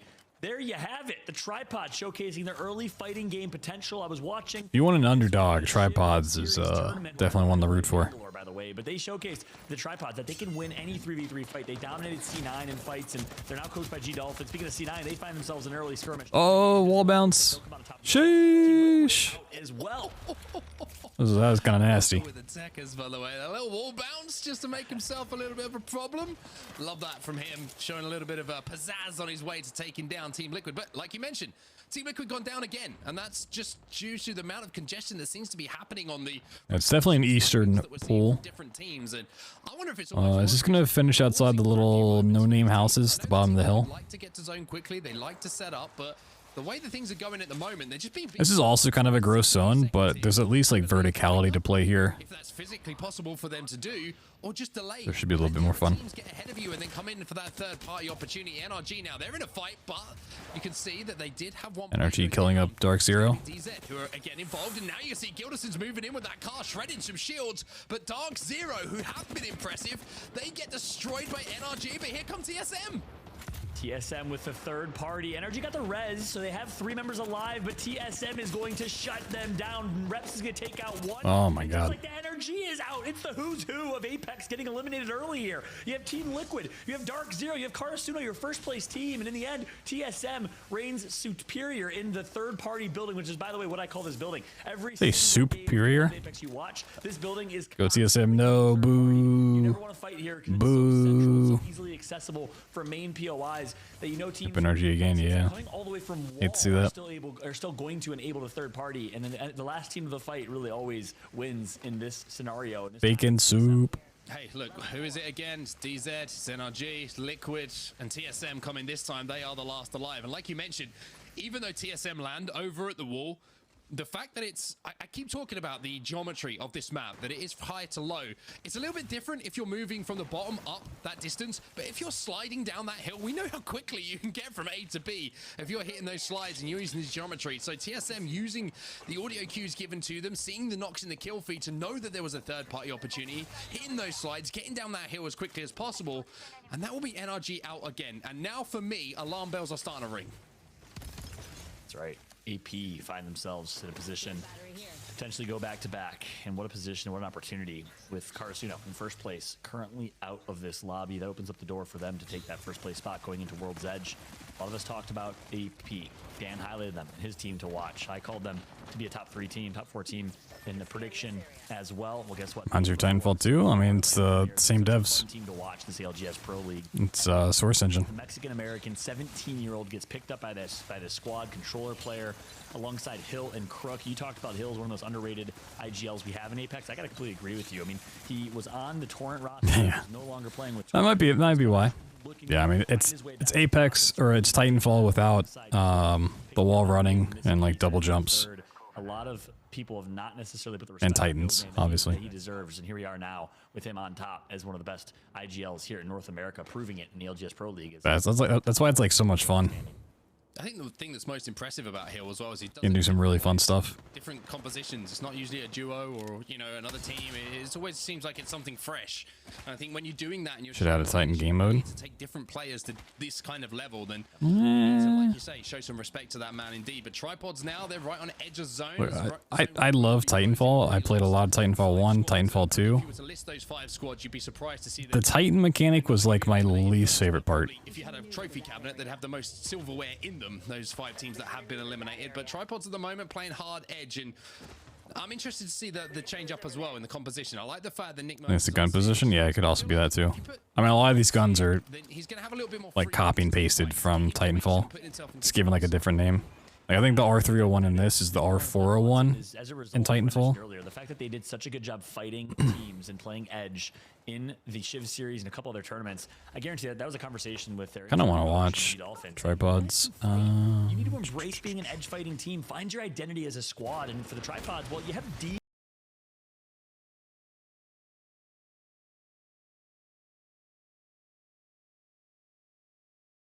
Nice. Yeah, I think it pulls here. I think it pulls here. If it doesn't, then it's pulling up.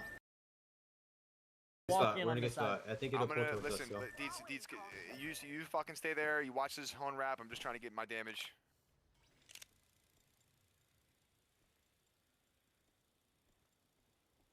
If you want an underdog team, tripods is one of the best for that.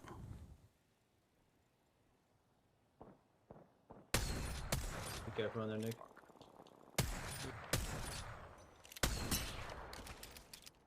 One of the teams with the most to prove. Also, C9. Okay, I might swap between them and C9. Yep. So they're feeling after that wipe.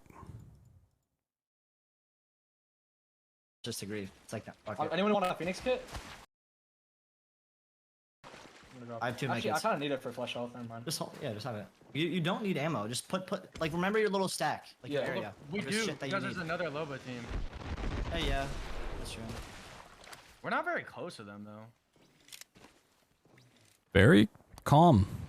Comms for C9, which is surprising. Keep in mind, if you ever playing where I am, bro, this team could be on the height of the rock and have a good angle on you, right here. I don't know if they'll People so fast. So I'm using command center. that team will be shooting us as well, right? Dude, if you go to like the play extreme in the bottom right where like the sub button, follow button is, there's a button for command center, and it brings up this thing. Right against the wall, and then just everyone will be shooting at the lobby's gonna help us. At the top of the screen, The the lobby can't help us. there's a spectator in each game for each team, and then there's like the main one. Because when they get first contact I can just like bring up, the whole lobby. close whatever I want, whenever. So that's why I think we have to force play right here, where I am standing. Because well, I shouldn't play there, obviously. Well, think about it. Think about it. Like how else? How else? You know? Really no other way. How else, man? We just can't. Be I was hoping for a little bit more chaos. Also, the map stream went down.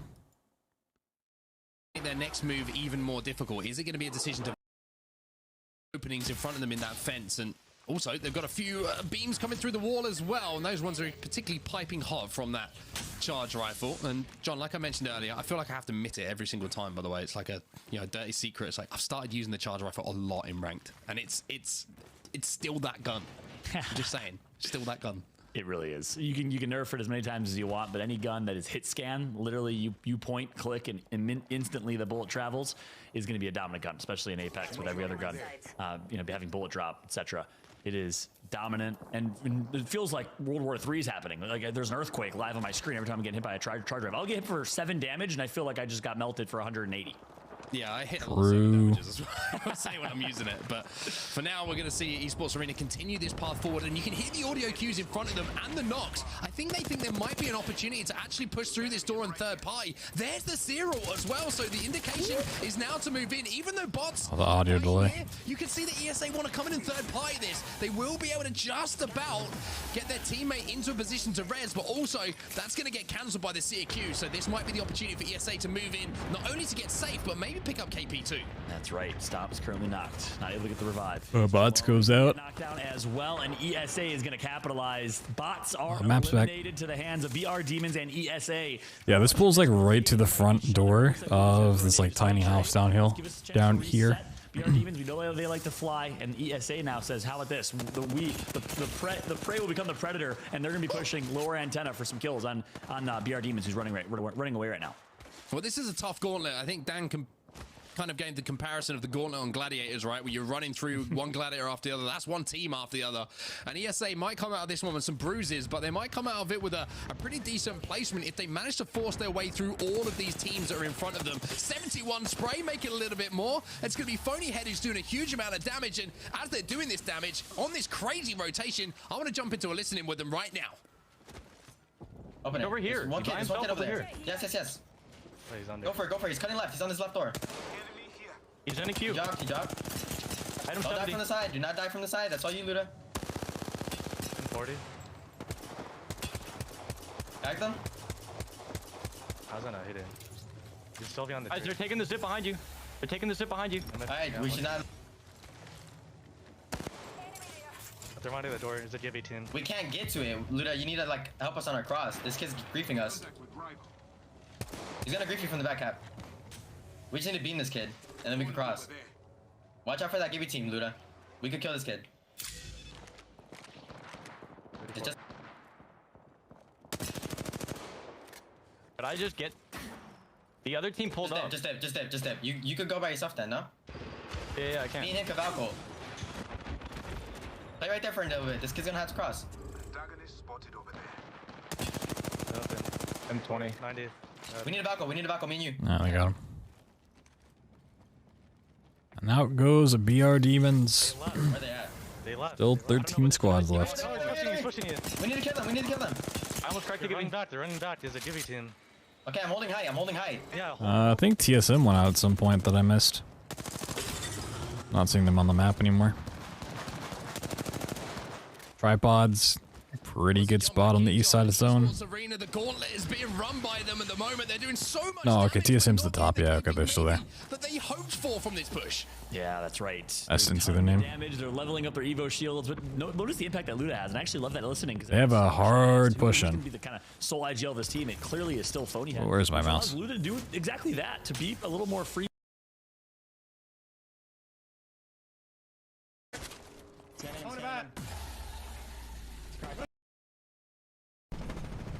Yeah, so on the map, there's blue team up here. They got to fight in front of them. Oh man, this is Valcolting away. That's good for them. They see the fight forward now. They're not walking up. They're not walking up. They're walking back. For me. I see LT. Watching over. They're not pushing. I'm medding. I have to med. We're good. I have a CLT. They're waiting for Steel to go away to push us. Can we walk up and take space? Yeah. We gotta walk up and take space. Walking up now. Nobody on height right now. Rockers are cracked.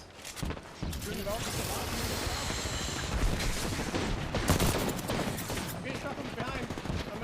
No. 40 foot for crypto. Watch it. Got one. Good one. Place up. Sheesh. Place up. Guys gotta keep fighting their way in. Oh, another team's here to... I think it's Smiley.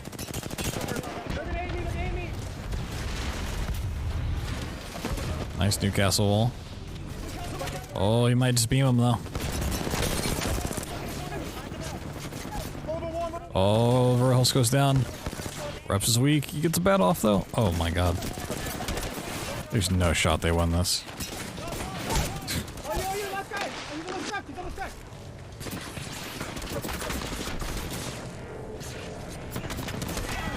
Oh, so close.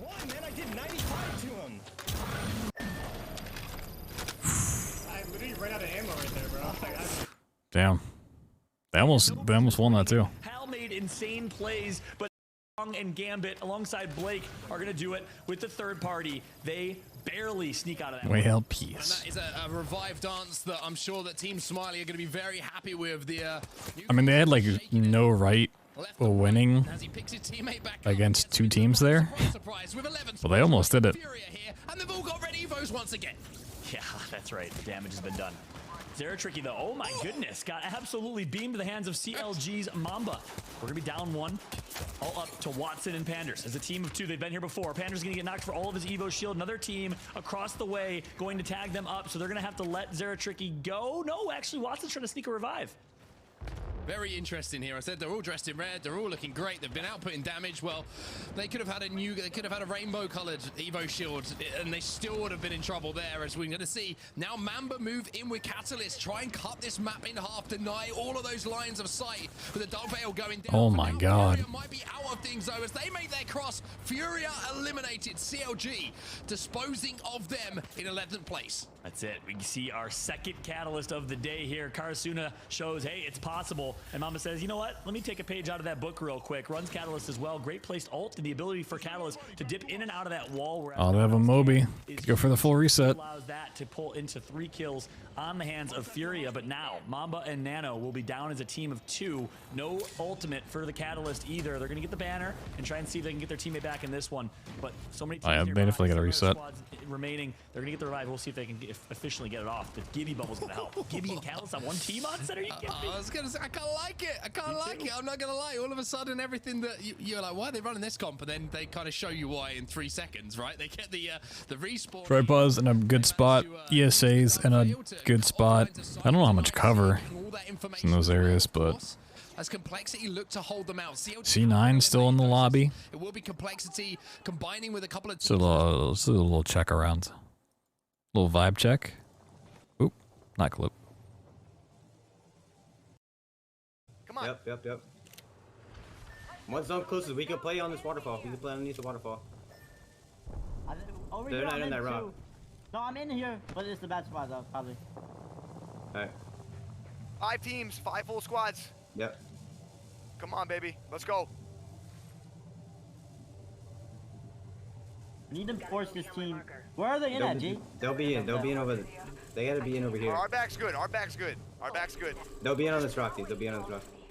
Yeah, I hear you. I know you do. I know you don't want to do this. I'm just throwing it out there, though. Okay, I think it's fucking important to throw it out there. Yeah, Valko. We might be able to kill these guys or get them killed. Alright, I hear you. I hear you. Watch this Valko. Hold our back. We need to hold everything. Let's do it. They're flying back. They landed on this box. Alright, let's start looking left. Come here. Yep. Oh yeah, they're in a good spot with this rock. Right behind this. Oh, someone like Valkyl's on their back like right now. 120 on Valko. I got a back. Where they throw. Here, 43 red. You might look over on us. 42 red. Yeah. I'm doing damage. Don't worry. I'm popping a med. Give you Django, Nick. I'm ulting you. C9 picking up some kills. We have to try and kill this, boys. We have to try and clear this out. Yeah, So I have C9, E8, ESA. Q and 3. I have Q and 3. I'm gonna Q and tripods. Q and we'll arc it. Yep. It's your turn as well. Q in it. Alright. Push up. Yeah. Ulted it. I'm queuing up. Oh, great arc star. Knock one. Knock. Sir, you have knock on me, Jen. Oh, I mean, he's so far away. Nice. Super scary. That's C9 pushing around. C9's definitely gonna just get aggro. Wipe this up. Yeah, I don't know if that was the play, but they at least got the kills for it. Where's C9 on my list? No. They're still alive. I have no big map. I have 2. C9 needs this. Okay, ready? Let's go. I'm gonna Q forward in a second. I think they're over there. That's the fucking team. We have so much space. Kill them. Nice. Oh my god. This is best spot. I'm in best spot. I'm watching left, Zach. I'm gonna look left, alright? I'm looking left, Zach. 2 teams left. Only 2 teams left. I'm gonna die. Bro. What? That's just you. Nani, go for the res in about 3 seconds, okay? Okay. How did he die? Resing. He needs to walk while I bet. I am one guy rounding here, bro. Uh-oh. It's one guy. I need to make it.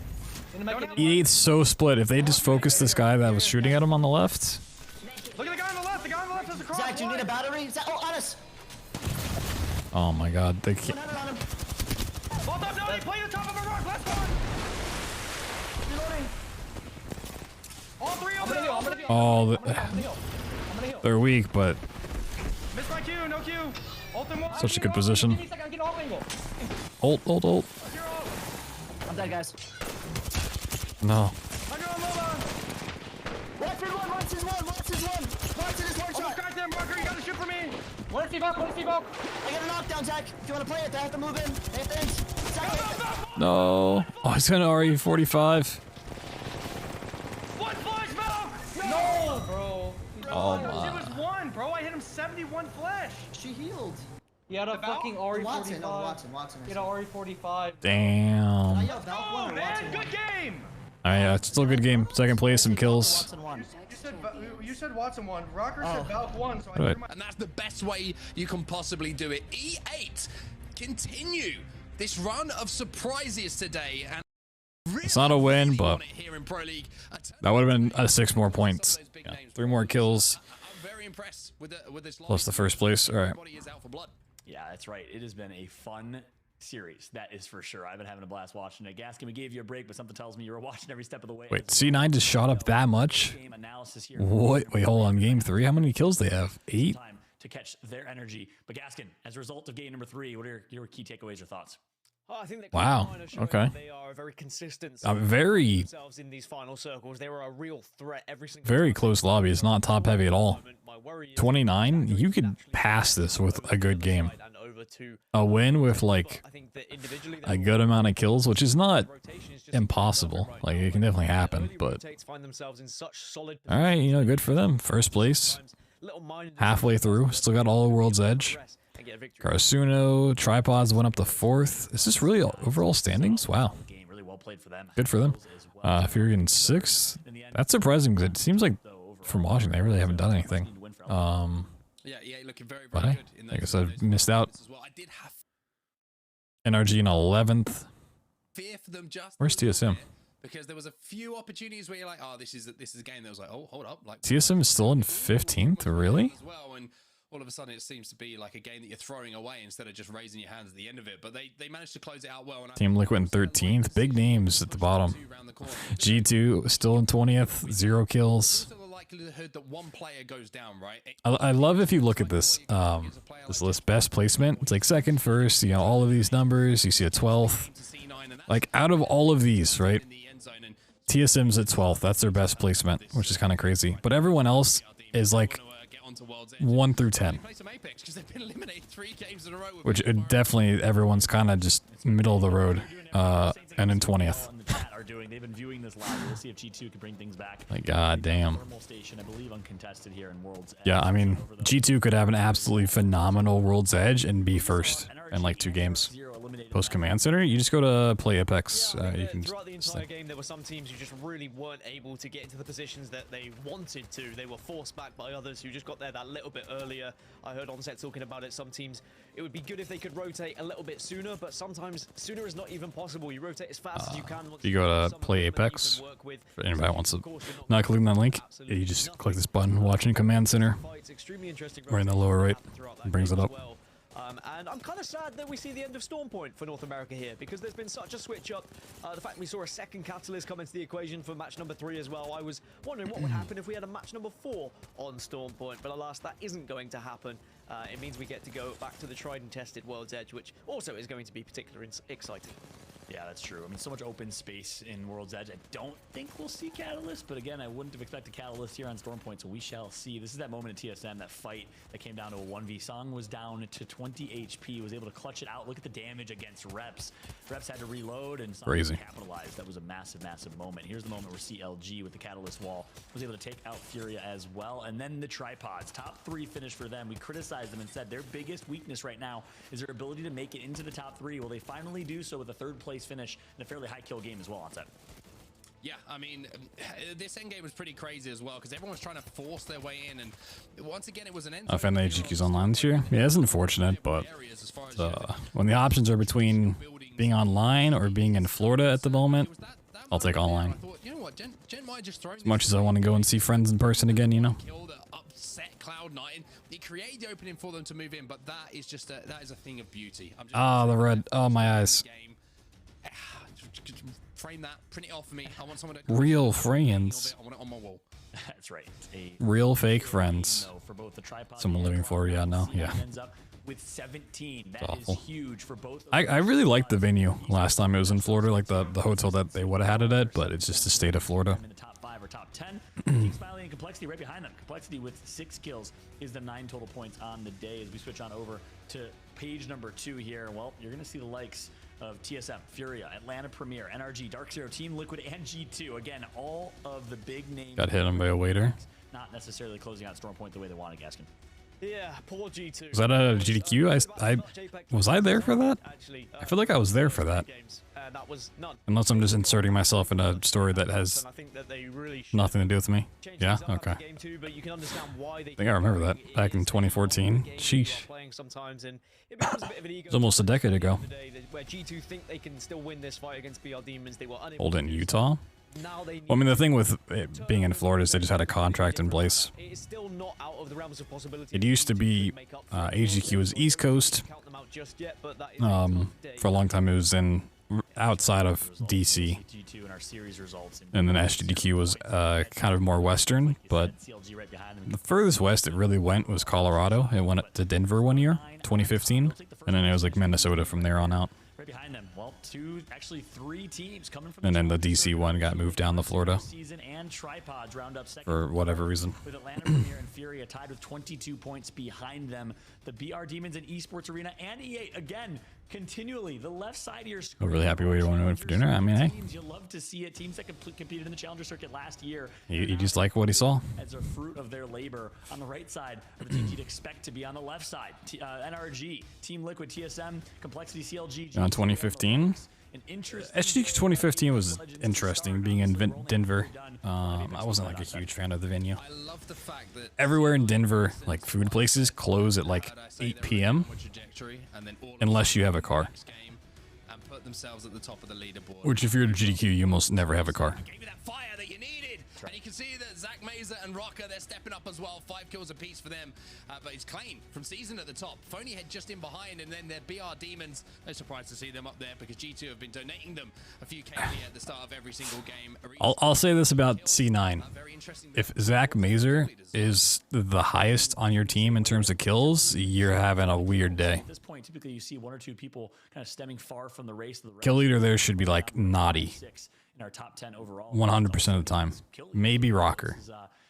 Rocker should be like a close second. We're used to seeing such top-heavy teams. The fact that Nani's not on that list is fucking. Traditionally in EU or EMEA is a bunch of teams that could still win it. Anyone's game going into Game 4 in World's Edge. And I want to shift the focus here a little bit to World's Edge as we start to highlight some of the teams that need to perform, some of the teams that performed so far in games 1 through 3. Let's focus on some of our teams our team focus areas. And starting is Furia. Needs to have a big last few games though. Onset, walk me through Furia so far.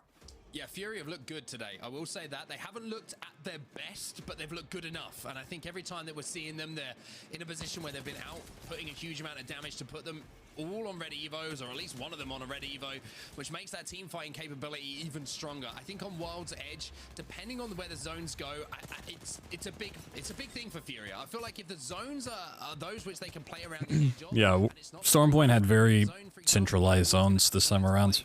Almost immediately, then they could, which is like also another big thing with the algorithm at the moment. Like last week we had on World's Edge 3 climatizer zones, which was ridiculous. Yeah, that's right. Furia currently outside of the top 10. How did G2 do? They have gotten wiped on drop every single time. We'll see what team comp they'll run, what type of play. They have 0 points in 3 games. Here in Horizon comp has been working well for them. On the flip side, we got a different story. We got a team that's basically been starting every game with a 3-kill and 3-point handicap. It's the BR Demons. Gaskin, walk me through the BR shit, yeah. Yeah, I mean, I don't want to. It's so bad. On the standings, they have them labeled as did not play. That's how bad it is. They played 3 games, but they're not in 20th. No, they just didn't play.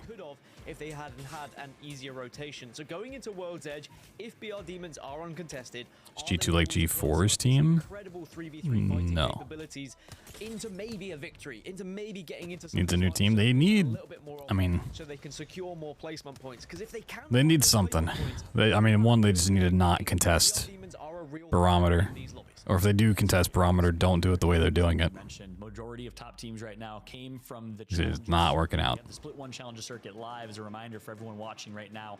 Open registration to anybody, and I don't think there's a cap in registration either, so you love to see the opportunity for the path to pro, from amateur to pro. Some teams that are just competing and performing right now were in the same exact shoes as you last year. So if you have 2 friends, if you're a ranked grinder, yeah, Apex, or you just want to have some fun, make sure to sign up for the Challenger Circuit Open tournaments. Number 2 is on December 3rd to 5th, with registration closing soon before. If you win usually the way it goes. Tournament, you automatically qualify for the relegation qualifier to see who. So what you'll see sometimes with teams contesting testing for a POI is they'll kind of go 50-50. And then winning in the relegation. So it's like BR Demons will win a match, and then the next match G2 will win, and then maybe G2 wins like the third for the day, and then the next week they lose 2-1. And they just kind of split it. When you get smoked every single time, it's time to move. After this.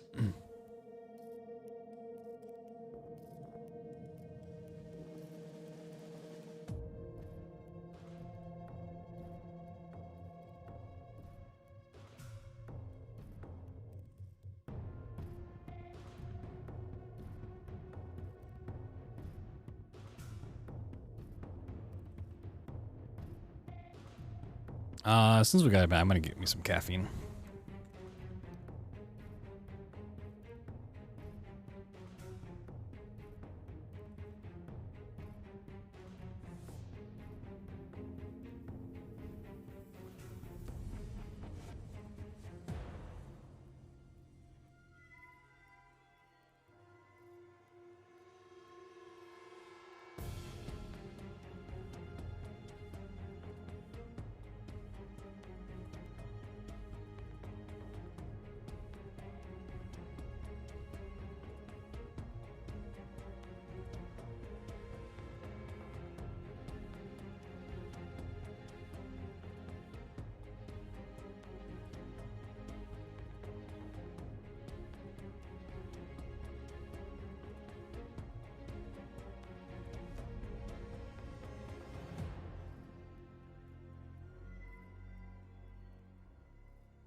WD Black, the official storage partner of the Apex Legends Global Series. Welcome back, everybody, to ALGS Pro League Day number 4 here in North America for year 3 of the Apex Legends Global Series. I'm Fallout, and what a day it has been. Wow, we have had teams that you didn't necessarily expect to be performing top 5, and again, just an amazing story to showcase the potential of the ALGS, which is anyone at any time can perform and qualify their way to the Pro League, and the teams that did from last year from Challenger Circuit are the teams performing so far. But the question is, can they finish what they started? Let's bring back Onset and Gaskin and talk about that and more as we get ready for game number 4. Onset, I'm going to ask your predictions again. You're going to hate me. I'll word it differently. I won't say predictions, but do you think we're going to see a similar top 5? In the end? Is what I'm asking. To word it differently, John. It's not going to happen. Dan, what do you think? Ask Dan a question. You're not getting predictions out of me. I'm sorry. I don't do it. Just learn. All right, Dan. Do you think we're going to have the same top 5 or a different top 5 after 6?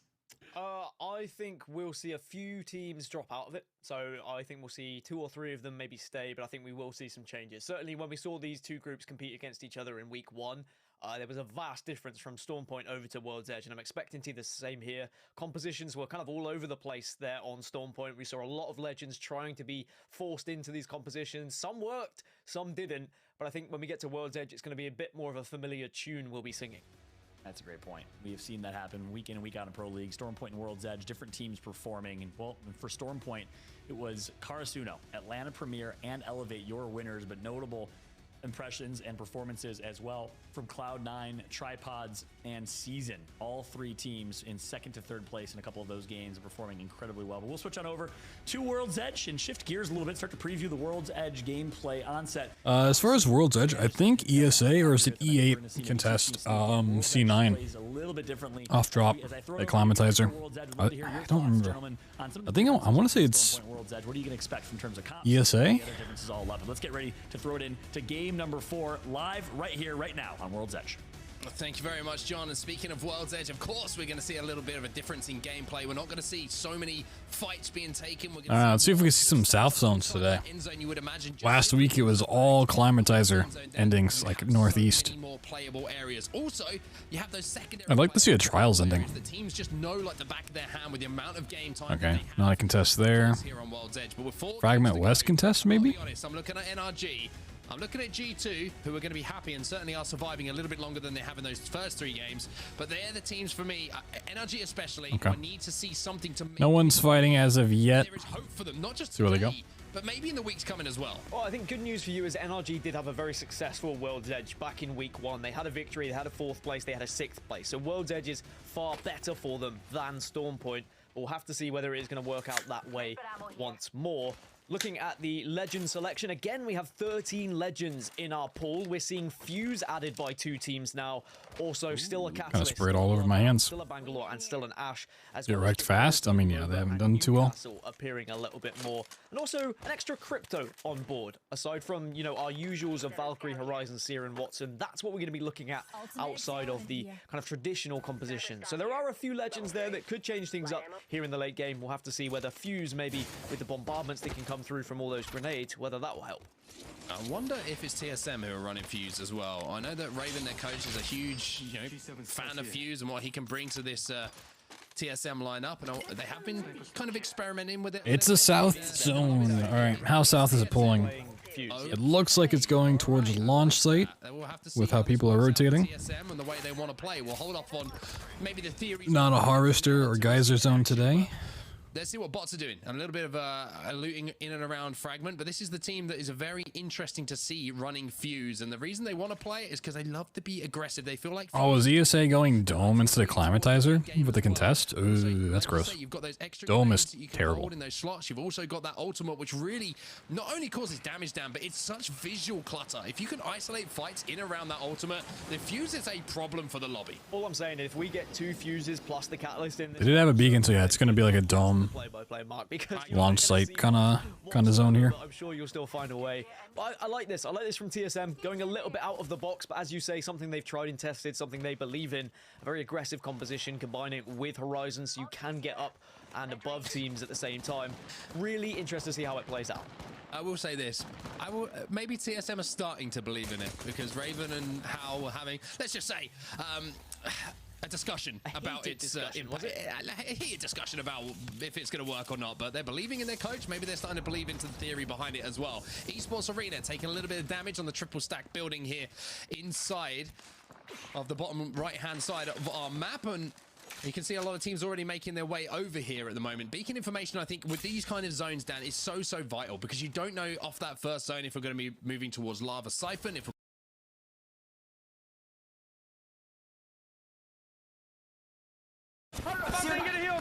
That's weak.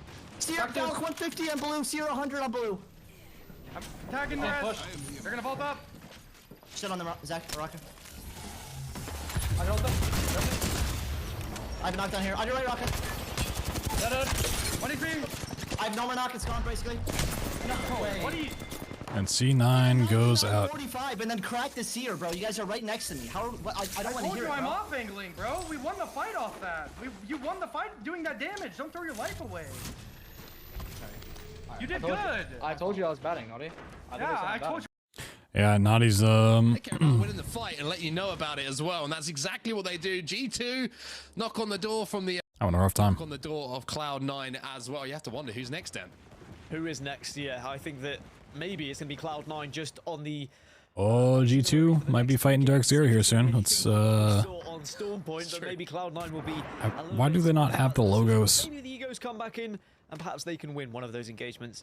But as we look at the circle, oh no, it looks like they're going away. On it previously, I do think this is going to be moving quite False far alarm. south. A lot of teams banking on launch site already, so there are a few teams that would have been, of course, dropping in that area that are going to be very thankful of that circle. Karasuna already find themselves deep south into launch site, and they should be packed up and ready for the entire game. Well, here's Complexity inside a Lava Siphon. A little bit of damage being taken by them initially, but it looks like they've managed to reset. But here comes the fight now. Monsoon only got a white armor to play with here, so it's been a pretty quick rotation from them.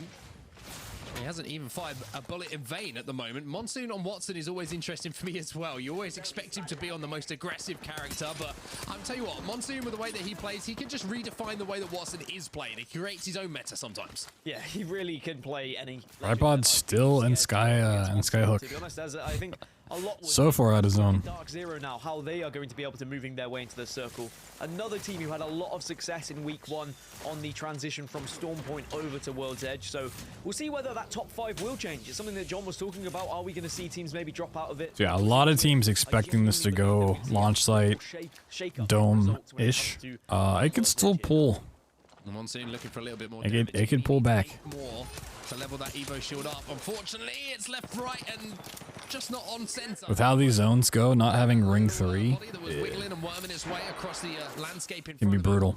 So still on white armor for now, but you would imagine that Monsoon will get up to blue in just a few moments' time for sure. Complexity inside that zone, and they do have that beacon information as well. So Yeah, looks like Tripod's going for a double craft. Probably craft it in Skyhook, probably crafting in Lava Fissure. Yeah, it's going to be there or thereabouts. Launch site, lava Coming late. siphon. It could even end up between the two, which is never really a fun circle to play, but it's an interesting and fun circle to watch and commentate. I can assure you that, because it will be absolute mayhem, especially with So far, the only team out, C9. in these composition choices. But Complexity are going to make their way across now using the gondola. Maybe they'll be able to pick up some kills on the way here. Get your game face going. And Complexity scan their Oyster cards and manage to hop their way off. Yeah, they're deep in zone, but they can get out pretty fast. To catch this player off guard. Only 18 damage being done by Shiny. That's going to give their position away, and it's going to show that they've got some neighbors to deal with. 19 squads still remaining, though, Dan. A lot of teams and a lot of a difference in pace in this game to what we saw in the first ones on Storm Point. I would say that Americans wouldn't have a clue what Oyster cards are, but I will say the tube system in New York does actually have a pretty similar thing. It's not called Oyster cards, but they now are starting to get with the times and do have the ability to buy a pass that you can use for the entire day. It's great to see updates in New York. Wonderful. Anyway, similarly here to on World's Edge, you can The get on tube. the make sure you get away and get into Any fans of the tube? a little bit later, but Furia, they're in trouble. It's the BR Demons once more. Who else but the BR Demons looking to cause some problems, and problems are being caused here to Furia. Zera Tricky left on his own, but his teammates did some good damage. But the question is, who's going to win this one? Furia will be out, and that is the next knock on the door for the BR Demons. That's G2, that's C9, and now Furia feel the pain as well. And that puts BR Demons up into second overall, just from that 6 KP they've been able to secure, by the way. Great aggression, again winning these 3v3 engagements, catching some of these teams maybe when they're a little bit unaware. It does indeed pull towards That's a frustrating one, though, for Furia. that dome zone that everyone's Some of these teams and super familiar with. the way that they play, you could arguably compare BR Demons and Furia in their playstyle, that they like to just get involved in fights where they can, but Furia, unfortunately, they go There are Americans in here? No. be a frustrating ending to their game. Watching the North American League? No. For Zone 4 now, and it is going to be pulling away from Lava Siphon back towards where you were saying, just outside of launch site, and maybe more around the lava area where that bridge is between launch site and the dome. So TSM are in a fantastic spot here for the long game. G2, who are in a much better spot than they were in their first 3 games, without any shadow of a doubt, might be thinking about making their move as well. 55 seconds till we see that zone close. And the reason why this circle in particular is so difficult to Oh, they're going right to a team. late is because often you have to fight uphill if you're coming from the western side, and you have to fight teams who have See how they do. got a spot on the eastern side, as you can see there. Oh, little catalyst. But G2 now, a team who weren't able to play much Apex Legends on Storm Point, survived The Watson catalyst. Storm Point, and now it's their chance on World's Edge to do some damage. I mean, G2, they want to fight, but the only problem is they're walking in, there's catalyst spikes down, there's Watson fences, they just can't find a way in. That's the problem. Designful, That's he's in his funny. ult, but he can't find anyone to shoot, he can't find anyone to do damage to. Finally, there's an opening, but there's an Arc Star in reply. Yeah, this is so tough to try and find the right entrance, and you have to stick together here. You can't all split up and try and surround, because then you could get picked off from another team in the vicinity. It has to be a call that you all send it in the same area, but as you say, with so many defensive items available to these Legends of Karasuna, then you are not going to be able to push in comfortably. It is instead just going to be a frustrating experience for G2. They're probably going to have to wait out this ultimate that's come down from Catalyst. Back over to the point of view of Esports Arena. God, the audio sync is just Here, at least one is going to be Kenny, who goes down so bad. as they keep controlling this building, which looks like maybe the corner of it will be in that next zone. If not, they certainly can control the outside of it. But Season, who have had a great day so far, find themselves down to 1. So with the teams we're seeing eliminated here, Dan, the leaderboard is going to look a little bit different as we're down to 18 squads. Of course, we did see one of them only as solo as well. Tripod's slowly making their way in. But Esports Arena, they've got the best building. I don't want to see how they rotate in. Inside of that next zone. Won't be safe for this one opportunity for them to put some more points on the board. The fuse clustered him. Okay. He's on the grab there. I'm ready. I'm ready. Go. Wait, let me grab that. You grab that. Alright, fuck him. We'll work right. We'll work right. It's fine. Well, they're just fuck. Watch out for that building, LOS. I'm trying to scan it. Yeah, they're in there. They're there. Side down. You gotta come down. I heard. I'm good. I'm good. Yeah. It's only ring 2. They could wrap around storm. Hard zip as well. You have to take that one.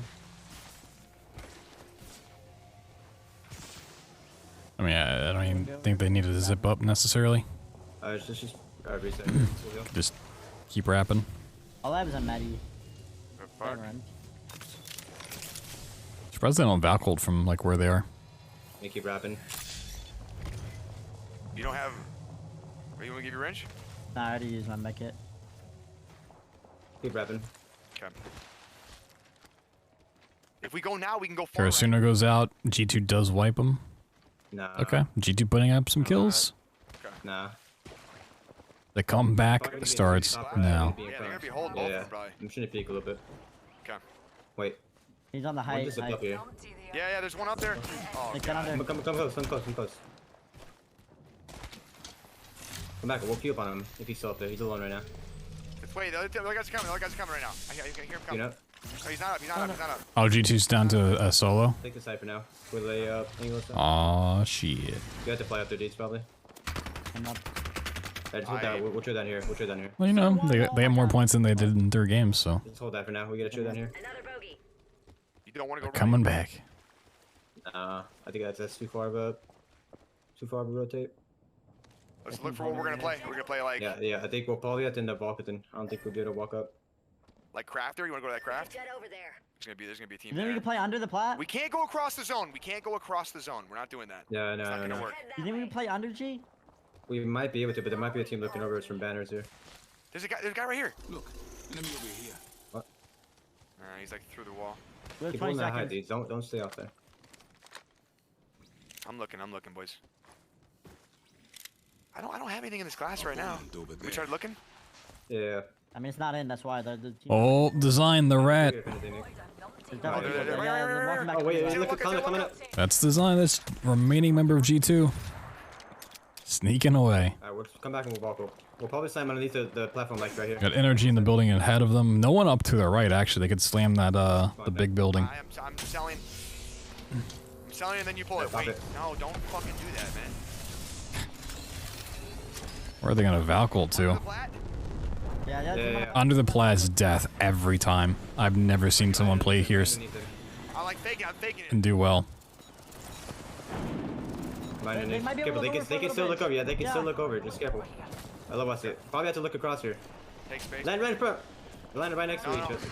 Yeah, they're down here. Yeah, I've never seen this play work out. Right in front. Crack two. We have to kill this. We have to wipe this. Okay, I'm ulting. Tuck them.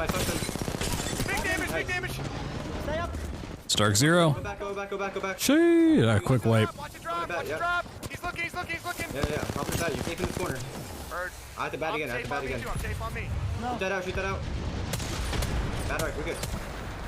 We're good, boys. We're still safe on this corner. These are safe on me. You're safe on me. Super safe on me. Coming. Safe on me. Yeah. Next I'm coming to you. Tuck in. Alright, 10 cells back. 10 cells in back. Alright, 2, 1, 2, 3. Got me. Hurt.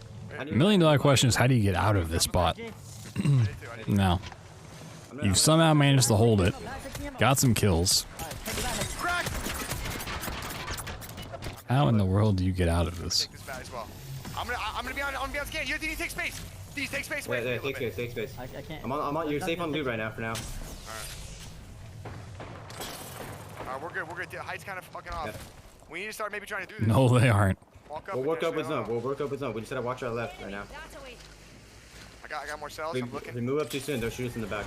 I heard that. Yep.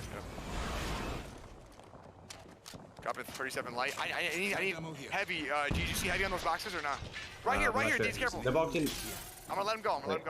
No, I think it canceled or something. I think it did cancel. I definitely heard it. These, you need to stay healthy. Don't get weak from the team. Yeah. This team's gonna drop on us. They're right here in the corner. I see Yep. here. Where's that bow? Over here. I think we'll probably have to Valko too. Alright. Well, they need to Valko first. Yep. This team over Start here thinking is about not where moving. you want to play. Okay, we can walk up with these. I don't think NRG really Valcolds. I mean, there's not a place to land in zone that's like... This team above us is just strafing. Just keep the comms positive. Come on, we got this. They're Yeah, above us, Alright, right? we'll walk up. Yeah, we'll walk up. I need to hit this box. I'm moving up left. I got heavy. I'm really surprised NRG Valkult's there. Can I move further up now? Yeah, move up. We have to keep careful of our left as well. I'm looking left. We might get at least 2 shots. Look front. Look. Go on Valk. We have to take this fight. We need to wipe them. I don't have my ult. No, I don't think so. Just focus the front. Right now. I'm telling you, let go. I'm marking him. They're right below me. Yeah, you're right. Yeah, no, popping it back. Oh, they're fighting in cave. At the team from cave wraps back around and shoots them in the back. It's over. Oh no, it's zone 3. You can't survive that. Get them out. Oh my god. How the fuck are they alive? NRG died somewhere. Valk's gonna get hit. Valk's the heady in front. I have my own in 10%. I'm gonna blast him off this heady. Alright. You want me to ult? Yeah, do it. You might be able to queue up on the guy on the right. Oh no, that's a team on the right. I'm queuing. Watch out for those. Oh my god. Go back down. I'm dead, man. Yeah. There's a whole nother team on the right. Yeah. I'm surprised they did that well. Teams who are trying to arrive a little bit late, tripods eventually go down to Team Liquid, and suddenly, just like that, we have 7 squads in this last circle. Team Liquid, who are very disappointed on Storm Point by their own standards. Usually they are the Storm Point specialists, have started to come alive a little bit here on World's Edge. Good shots coming in from Sykes as well. A little bit of damage from that G7 scout is not only going to show presence, but it's also going to force that team back for just a few moments. Looking at our map overhead, some of the teams who got involved in this last circle. TSM still involved as well. CLG. I think TSM wins this game. Also making their move as well, but Liquid have lost 1. They're down to just 2. Yeah, Complexity coming from behind and will manage to get some important knocks. Rakatak also eliminated elsewhere, but now it's time for Complexity to try and push up, gain some space here. That's what's important. When you are getting those knocks, when you are forcing a team away, take that space away from them to get closer to this next circle. 6 Unless they throw, they should win this. Your Watson fences, you can just get that team to stop coming back and trying to take the space off you. Season also going down elsewhere. 5 squads remaining. Monsoon taking damage, but managing to just about get away. Forced to use that gen, though, not just for cover, but also to get them healthy as quickly as possible and deny all those grenades coming in. But look how difficult this situation is here for Complexity. They know they're on the low ground. They know there's head glitches with teams just perched up on them, and they can't find a way through at the moment. Yeah, they just seem to be... Gotta remember, TSM's playing Fuse at the moment. They can really bully teams like this. Wait for that circle to force other teams in from their hidey holes as well, where they won't necessarily have the angles to just solely fire on you. They'll have a lot more to think about. And you see Complexity just checking left, checking right. It's like they're crossing the road at the moment, making sure there's no cars coming, but CLG do eventually go down. TSM also find themselves as the kill leaders. Imperial Howl starting to pop off as Horizon. Complexity all dressed in red. Full Evo shields for them. Oh yeah. This team on the right.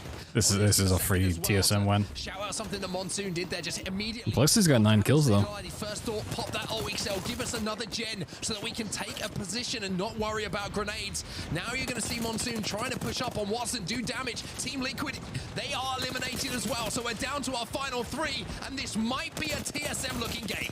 It could be. A Complexity. It might be. It is. Both surrounding the team between them. You can yeah. Here comes the knuckle clusters. Where the fuse yep. comes into the equation. We spoke about it right at the start of the game. What does Reps have as fuse in these final circles? The ultimate will also be there for them as well. And TSM, they do so much damage, but still no wipe just yet. How's MPS? Momentarily. TSM with that not dead. Reps onto red Evo. And now you're going to see Imperial Howl move in with that car to finish off Pow Pow as well. 1 player left alive. Just hiding in behind those Evos. Is it an RE45? Oh my god. That situation. Reps now taking the high ground and doing some damage onto Complexity. Yeah, he's gonna ult. Now all up to full red Evos.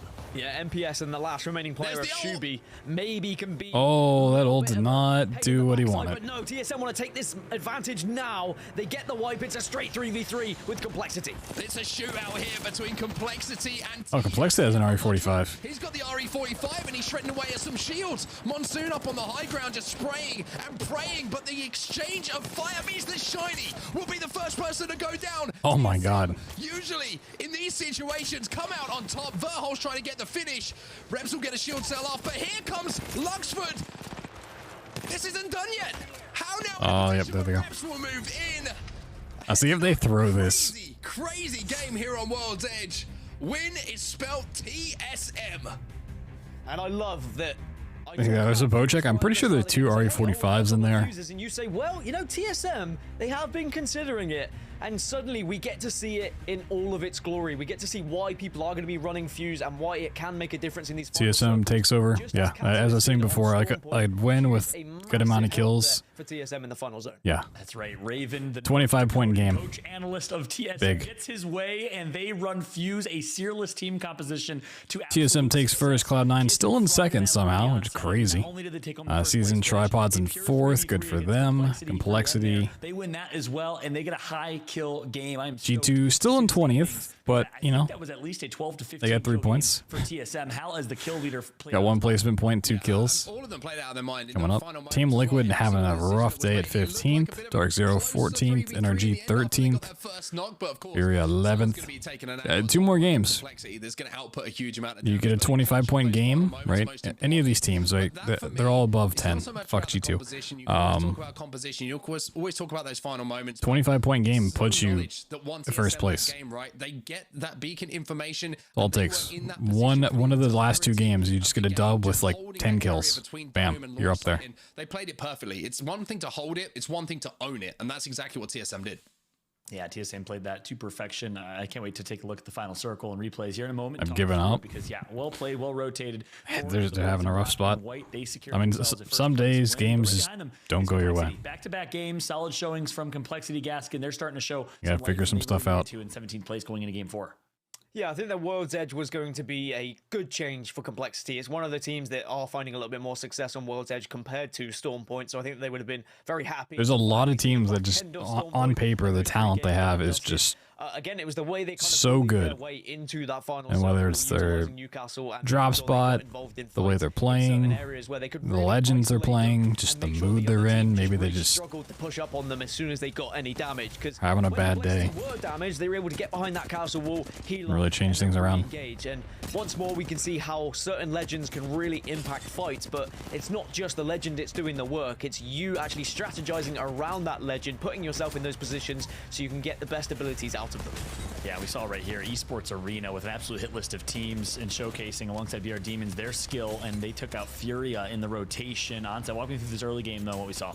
I mean, the early game was, I've got to be honest, I had a smile on my face every time we were on the POV of BR Demons. So if the remaining games play out like they have in the past weeks, just take 3v3s. we're going to see 2 more southern zones. We might see a lava, I don't care, they'll run straight through you, but not lava siphon, thermal zone. We might see like a big mod zone or something, maybe a harvester. Moments is starting to show for them. The more games they play in these lobbies, the deeper they get into these games. I will be the situations and how they very surprised if we see like a Skyhook zone or a Climatizer zone come out of the next 2 games. It should happen. That's the way it should go, but Imperial Hal on the controller with the RE45. The thing has got a very high pitch to it. It's almost as loud and as high pitched as Hal when it gets hyped. Yeah, guess what? Damn. Finishes game number 4 with 7 kills, 3 assists, 8 knocks, and 2.5k damage almost. A dominant game for Hal on controller, doing just the same things we're used to seeing him doing on keyboard and mouse. And TSM with a quarter of 100 points in that game. 25-point game, 13 kills for them, and a first place finish.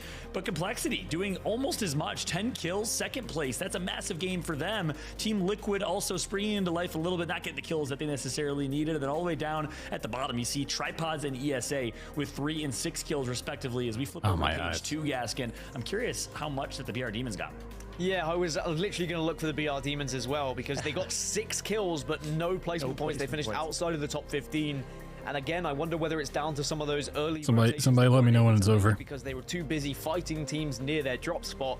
They still put up a decent amount of points considering, and they are still going to be contesting with those teams who are kind of finishing 10th with their placement points and a few kills. Is it over? How different it could be if they were getting placement points. That's going to be the big thing for me, is when do BR Demons finally get that game where they get towards the end circle? Yeah, and not over. Take a look at the series results. This is so interesting. I have never seen a series, and all the 3 of us have casted a lot of 6-game series of Apex. After 4 games, no one has 40 points. Yeah. Wow. Cloud9 has 0 points in game 4, is still in second with 29, between TSM and first with 36. Oh my god, it's 3-way tie for second. 0 and Team Liquid with 19. Oh my god. In 15th place, anyone can win this tournament still. This is insane, Onset. Yeah, it's ridiculous. I mean, our second place teams you know, second, third, and fourth. They're all on 29. Oh, you read my points. messages saying it's time for you to cover your eyes. It's all pre-recorded. Both on 28. Obviously. I mean, you got two teams on 25. It is probably the closest day of action that we have had in quite some time. And the crazy thing is, like you're saying, it means that anyone still has an opportunity to win this week action.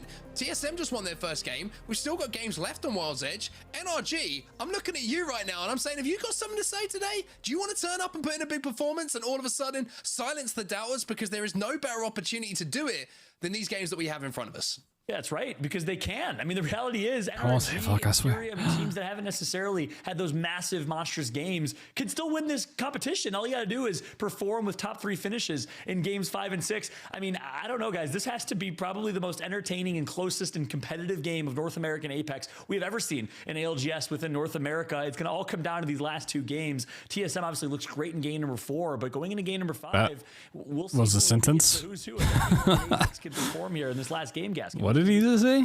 It's tough, right? Because we've got so many teams that could be a part of it. I think that Mark's right. NRG could certainly make a claim for it. I still think BR Demons are due a game as well with the way that they've been playing and fighting. They just maybe need a better circle for their rotations. But excited to see how this match 5 pans out. We talk about EMEA and how exciting that region is because it's so closely contested. Well, it seems like North America, and certainly these 2 groups, it's painting a similar story here.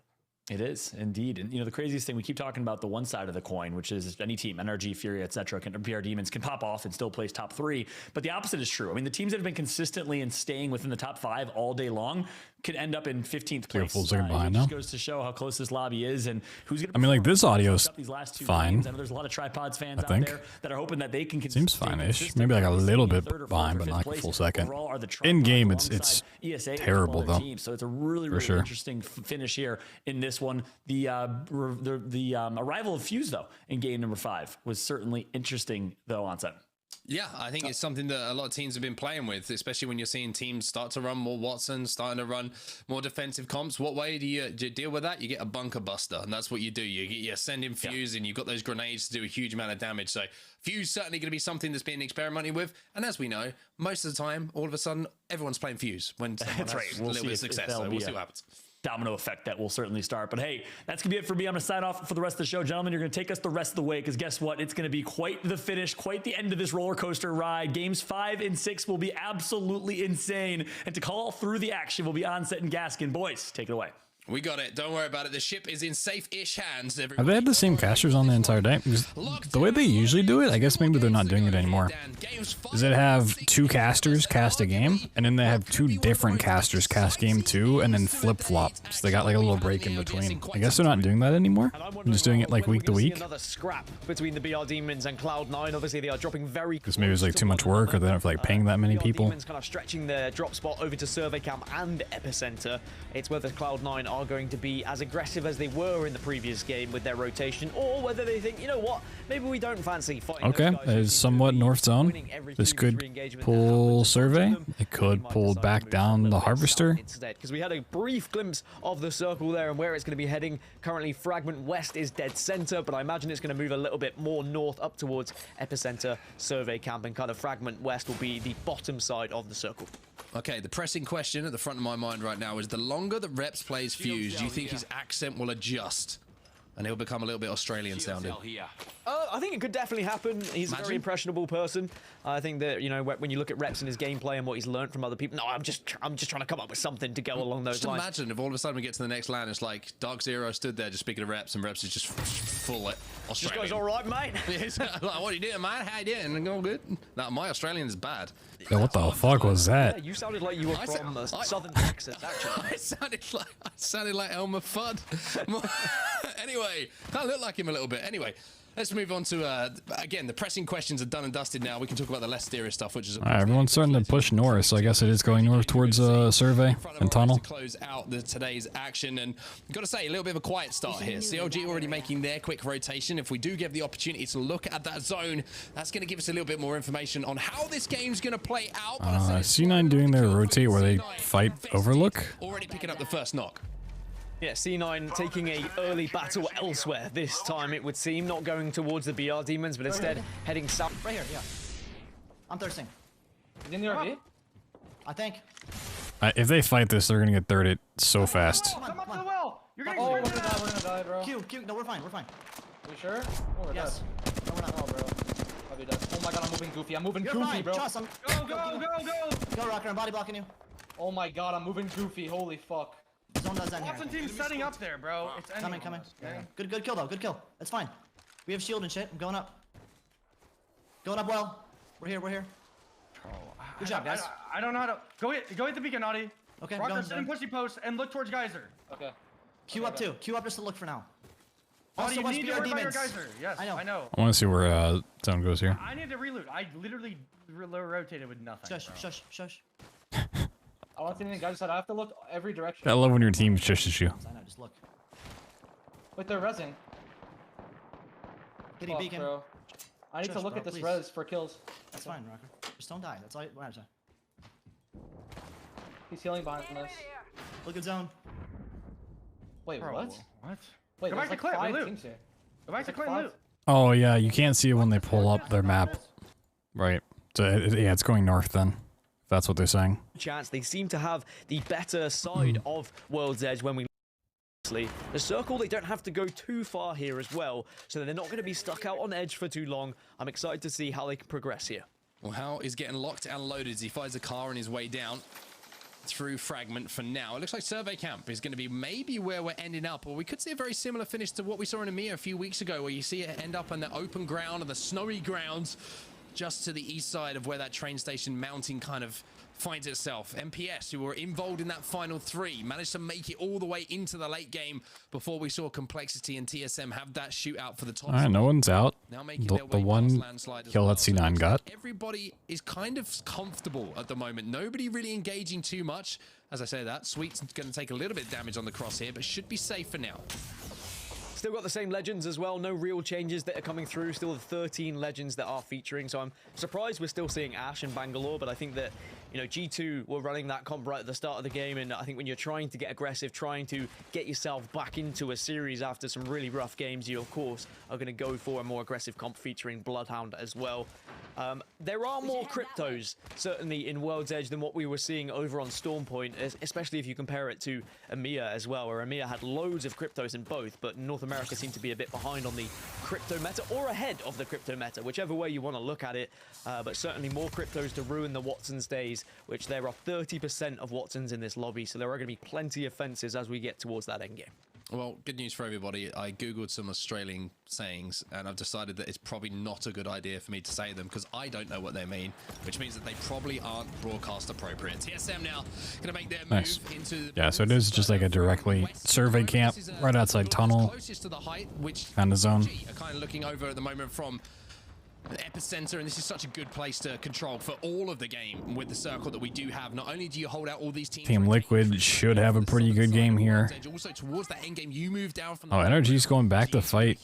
Oh, what is NRG doing? Rethink what their rotation is going to be.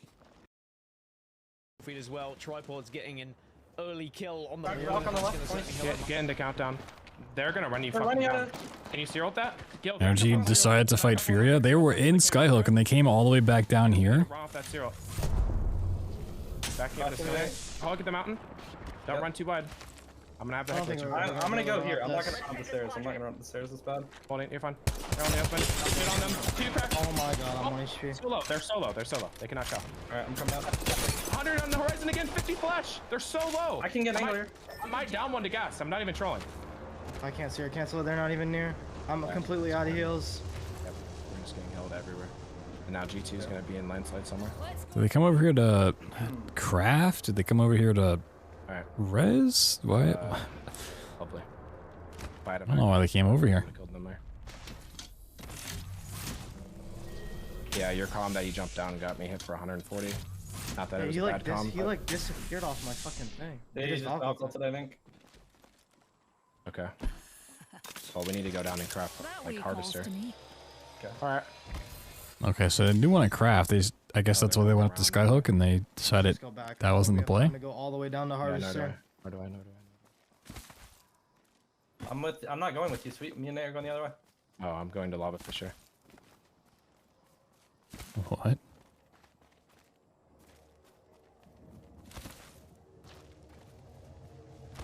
This is a bold play. Hope it works out for him. Let's go back to the main broadcast. Well, I'm sure that World's Edge, they are going to show us what they're made of. And I want to see this composition in full swing. Mark, we saw it firstly on Storm Point right from the get-go, and when you look at it on paper, it looks like a terrifying composition to come up against, but it hasn't really worked out for them. No, they're going to try and find fights, but the problem is in these lobbies at the moment, the G2 are just struggling to find them, and you have to say, even if you're looking to find fights, Furia's going to fight Furia now. Particularly successful. G2's going to fight Furia. We've seen so far today, so maybe just lacking a bit of confidence at the moment, G2 in this lobby.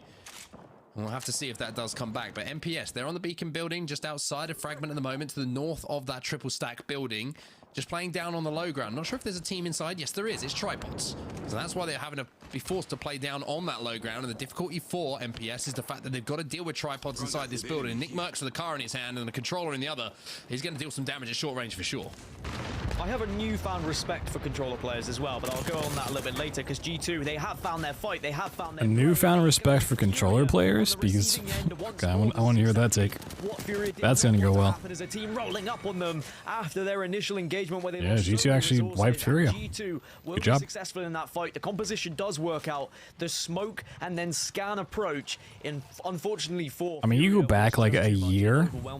The old scan and smoke. Maybe even further than a year. Well, Scan and smoke coming in. you go back like 6 months. Fear is like the top fighting team in NA.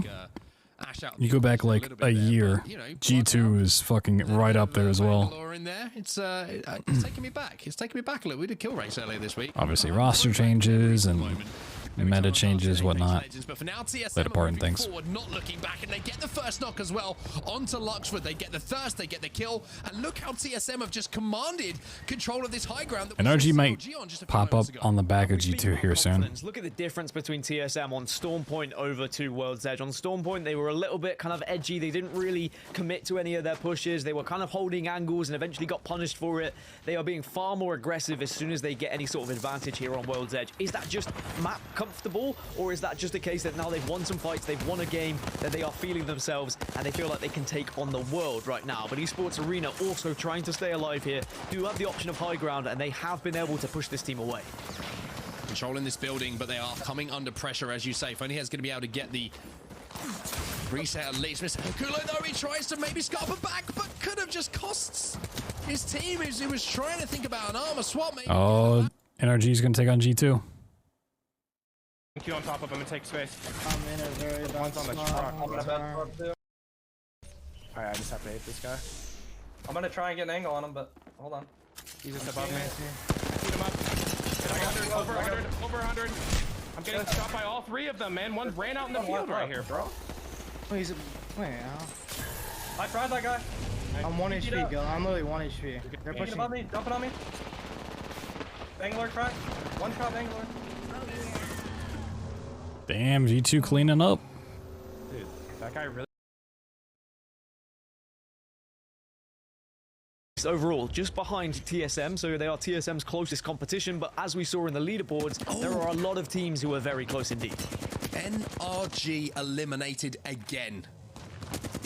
Out in 17th position in this lobby with just one game remaining.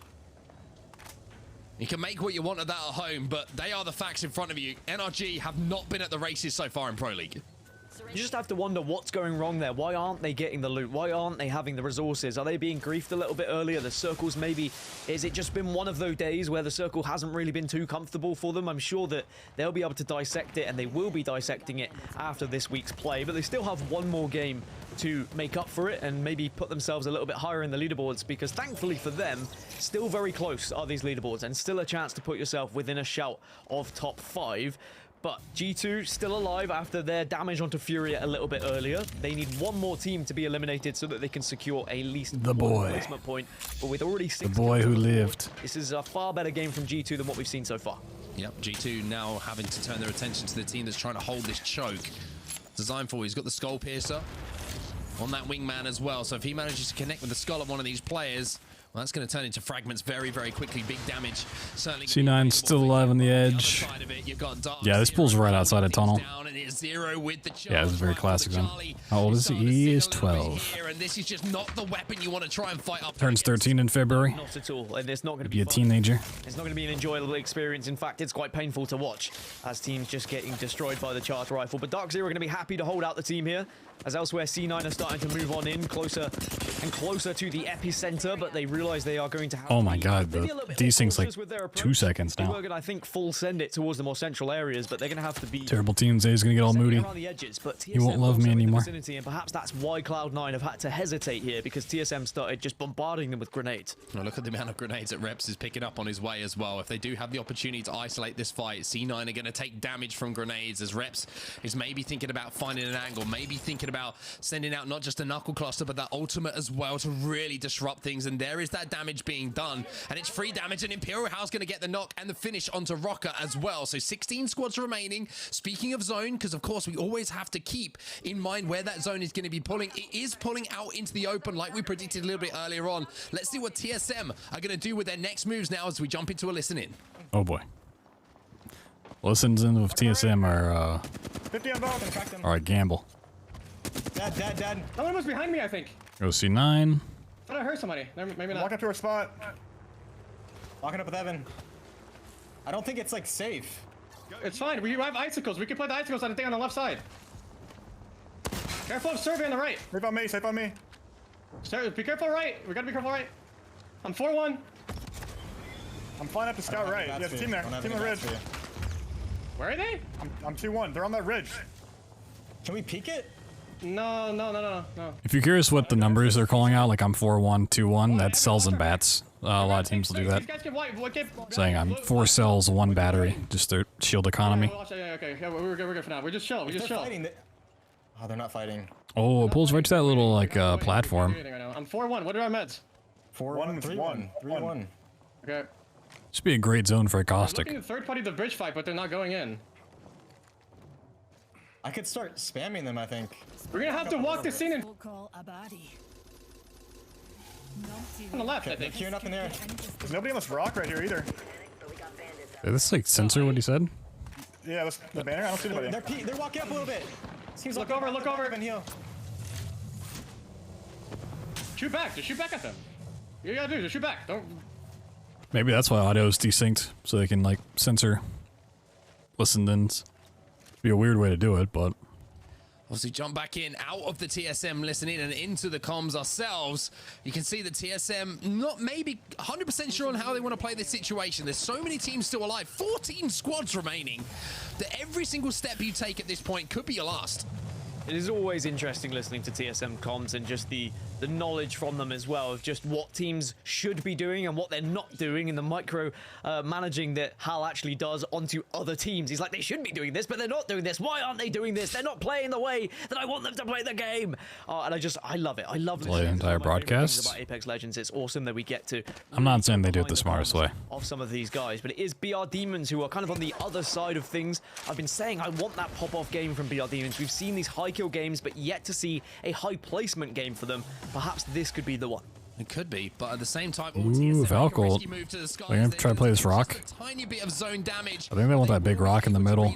And hopefully for TSM fans land safely, but yep, there is big rock in the middle. Kraber in play here. TSM take the high ground. This is a risky play from them, but if they can survive it, they could be set up for end zone. Yeah, there could be a lot of teams with their eyes on. Yeah, if they don't get focused, they're in a really good spot, especially with the fuse. On foot right now, Dark Zero also doing damage onto those teams rotating behind them. It's going to be G2 going down. It's going to be EA also losing players. And at the moment, they are dropping like flies as EA eliminated in 13th. Zero with his Kraber just took a couple of players out. Is Presley. There's another one in front of him. You have to wonder if he's going to hit even more shots. But Dark Zero find a corner to play for themselves. The Watson intercepts and pylon's going to go down. And almost we saw a body going down as well from that Kraber. You have 3 people at the beacon building right now. You have G2, I'm assuming on the roof, MPS on the bottom, and tripods in the middle. He might be able to do just that. A lot of connections coming through Central at the moment, as Zero will get the knock onto Shiny. Now needs the support from the rest of the team and hope that they can find an angle to finish Shiny. But with 11 squads remaining, there are still so many teams in this vicinity. It is not easy whatsoever for any of these squads with the angles they could be shot from. TSM's just chilling up on the rock. Twitchiness from some of these teams, but Yeah, they're just not sitting pretty right now. showing the ball. TSM.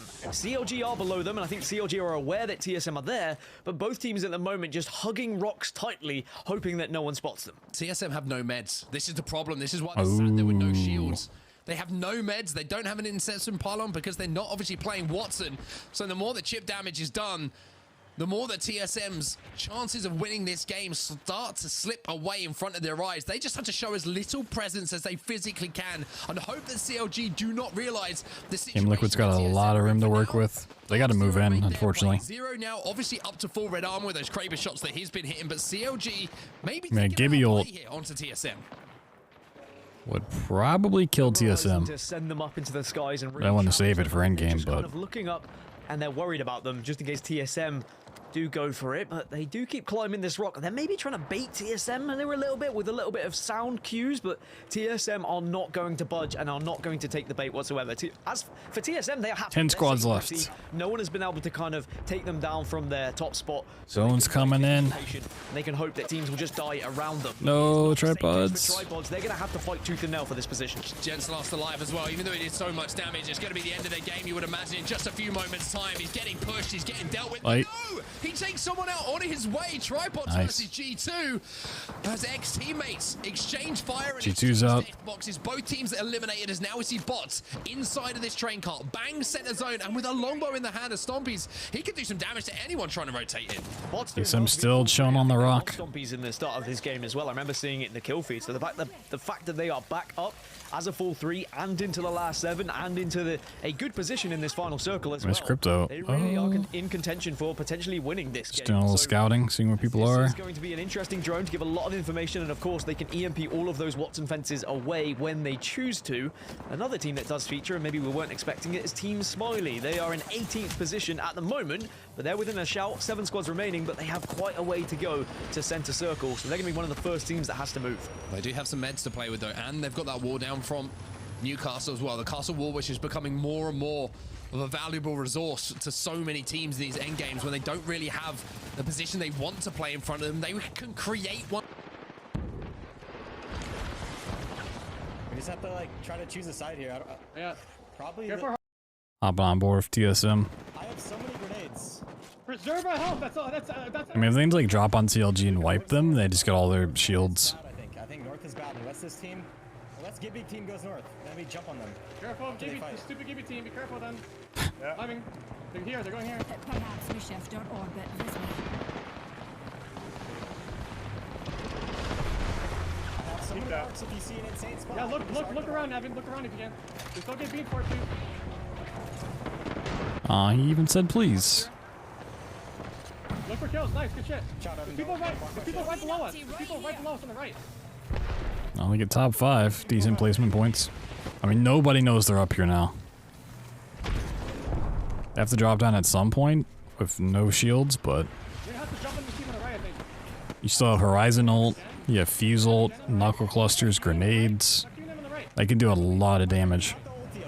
Do you hear me? Can you start killing? I have Knuckle too. I mean maybe Knuckle. You're actually right. Okay.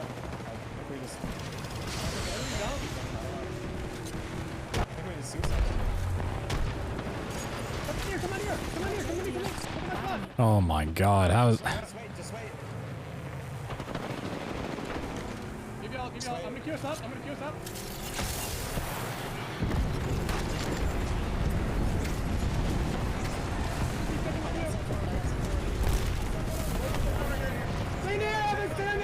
Stay there. Come to the roof again.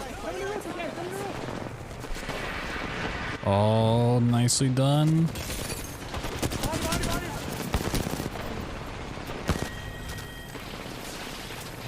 I don't think they win this, but they can definitely get some good kills. Oh, I mean, maybe if everyone else kills themselves. Nah, they got second. Still a good game. I don't know how that just worked out that way. Valiantly, but bots come in, sweep up, and a team who only had 2 right at the start of the game managed to make it. I mean, yeah, they're gonna stay in first place. Yeah, they're just gonna extend that lead. Ooh, these games saucy tonight in North America. It's going to be bots who come So C9 drops from second down to fourth. Still one. Look at that. 34, 33, 33, 33, 33, 31, 30, 29, 29, 29. It's so close. With how all the Any of these teams can just shoot way up. make the leaderboards very interesting. TSM G2 still 20th place, only 1 point off 19th. NRG 17th. some sort of gap between them and second. Once again, a win is 12 points. You're going to get some kills along the way. Let's say 6. 18-point game, right? That'd be 38. Currently, that'd put them in second place. I completely agree with you that we can talk about compositions all day Jump long. way At up. the end of the day, it's about those calls. It's about the IGL of Imperial Hell, realizing what's happening around them, making the moves, but then also Tripods in the fifth. ability of all three of Nice. these Tied individuals for, to make sure that they can really tied for third. count God damn. when they do get into those scenarios. They held strong there. If all three of them could have landed in the same position on top of Crazy. that truck, maybe there was a chance to win the game, but I think they'll be very happy with second place. It was almost a surprise to see a defensive bombardment coming in and a bubble. I was like, oh, Gibraltar still exists. I remember when everyone just had a Gibraltar on their team and it was like, oh, this is the first pick. This is the guaranteed pick. But obviously things changed. One more game. And it was, as I say, it caused so much ruckus in that final moment. I think everyone else just One more chance for glory. Gibraltar exists and it almost got a lot of kills in that. I want to see a Skyhook zone. Points on the board for the team who are running it, but here are the highlights. Dan, talk me through the start of this game because Complexity, they're involved in a few scuffles early on. I don't know why I like those the best, but I just think they play out really cool at the end. Demons who also had some success in There's just so many buildings that people get to play. People are on different floors on the outside and can just like navigate around. VR Demons maybe not have Instead of just like an open field. that they could have, or maybe they should have, I think is a better way to put it. If you are fighting that well, I think placement should naturally occur, but other teams just forcing them out and maybe forcing them into terrible and awful positions in some of these circles that they aren't Oh, Krabered out of the Valkyrie. Replay that was, by the way, getting Krabered mid Valkyrie, not even getting to hit the jets before you're sent down into the dirt, but MPS in this end game. Tripods in this end game as well, but again, not able to break through that barrier of winning that game in Pro League. That's the thing that they're really looking to do a little bit more consistently. But TSM, I have to say that Valkyrie, to get them into position that they found themselves in for so long without any meds, with no shield cells, without being able to put damage, it was a surprise they even got to this position, Dan. Yeah, it is a surprise. I mean, I think you've got to give credit where credit is due. When you are able to play a circle that was kind of against you in every single way, when you have to rotate via Valkyrie and you really have to take that risk, because we know what a risk it is when you take a Valkyrie ultimate into the sky as well. The fact that it paid off, I think, will be a delight for TSM fans and TSM alike. But it was bots who stole the headlines from game number 5. It's chaos, yeah. Placement points, of course, but alongside 7 kills, it's not like they just waltzed on in and picked up first place. They earned their position. We also have to give a shout out to Team Liquid. Like that last circle when you have like 5 to 10 squads left and everyone's like waiting for zone to come in and then ults go down and it's madness. Like that's the best part. For Team Liquid, but looking down at the other side of the leaderboards, after our match 5, our results in front of us, Fury are very Back when Caustic was more in meta, Caustic and Gibby, end games were so chaotic. Again for them. Cloud9 got some KP. We saw them involved in a few scuffles, but maybe just left their rotation a little bit too late, where the zone became a little bit of a problem for them at their back. And after all is done and dusted, after match 5, this is how things look. Dan Gaskin, there is that gap I was talking about before between first and second place. TSM at the top of the pile now on 51 points. It's and behind with 34, but look how ridiculous the rest is. Oh my goodness. So a 17 kill gap from first to second.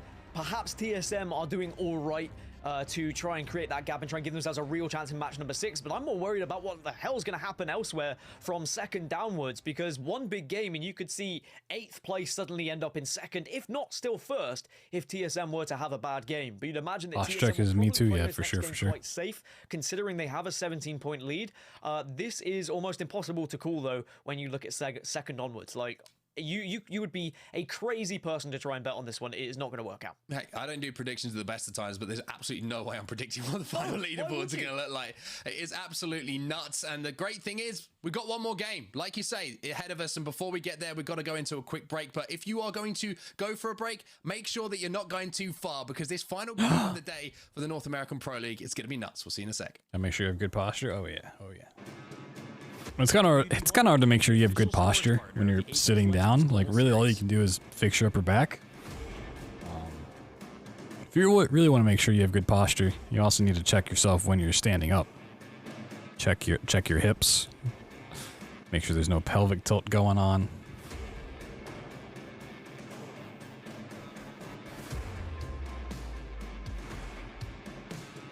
They used to play like some really awesome like metal during these like breaks. Like during the startup and everything.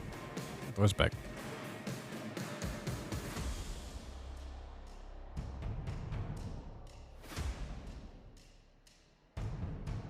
Legs are weak because of old surgery. I mean, yeah. Surgery and medical issues can definitely play a big part.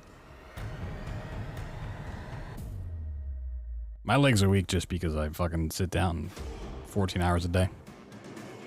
That's why I bought tons of equipment so I can fix my leg issues.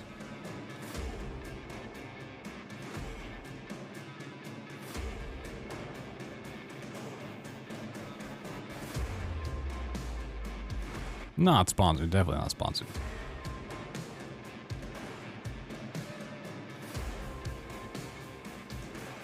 I mean, this song is kind of a bop. It's a slower song, but I like it.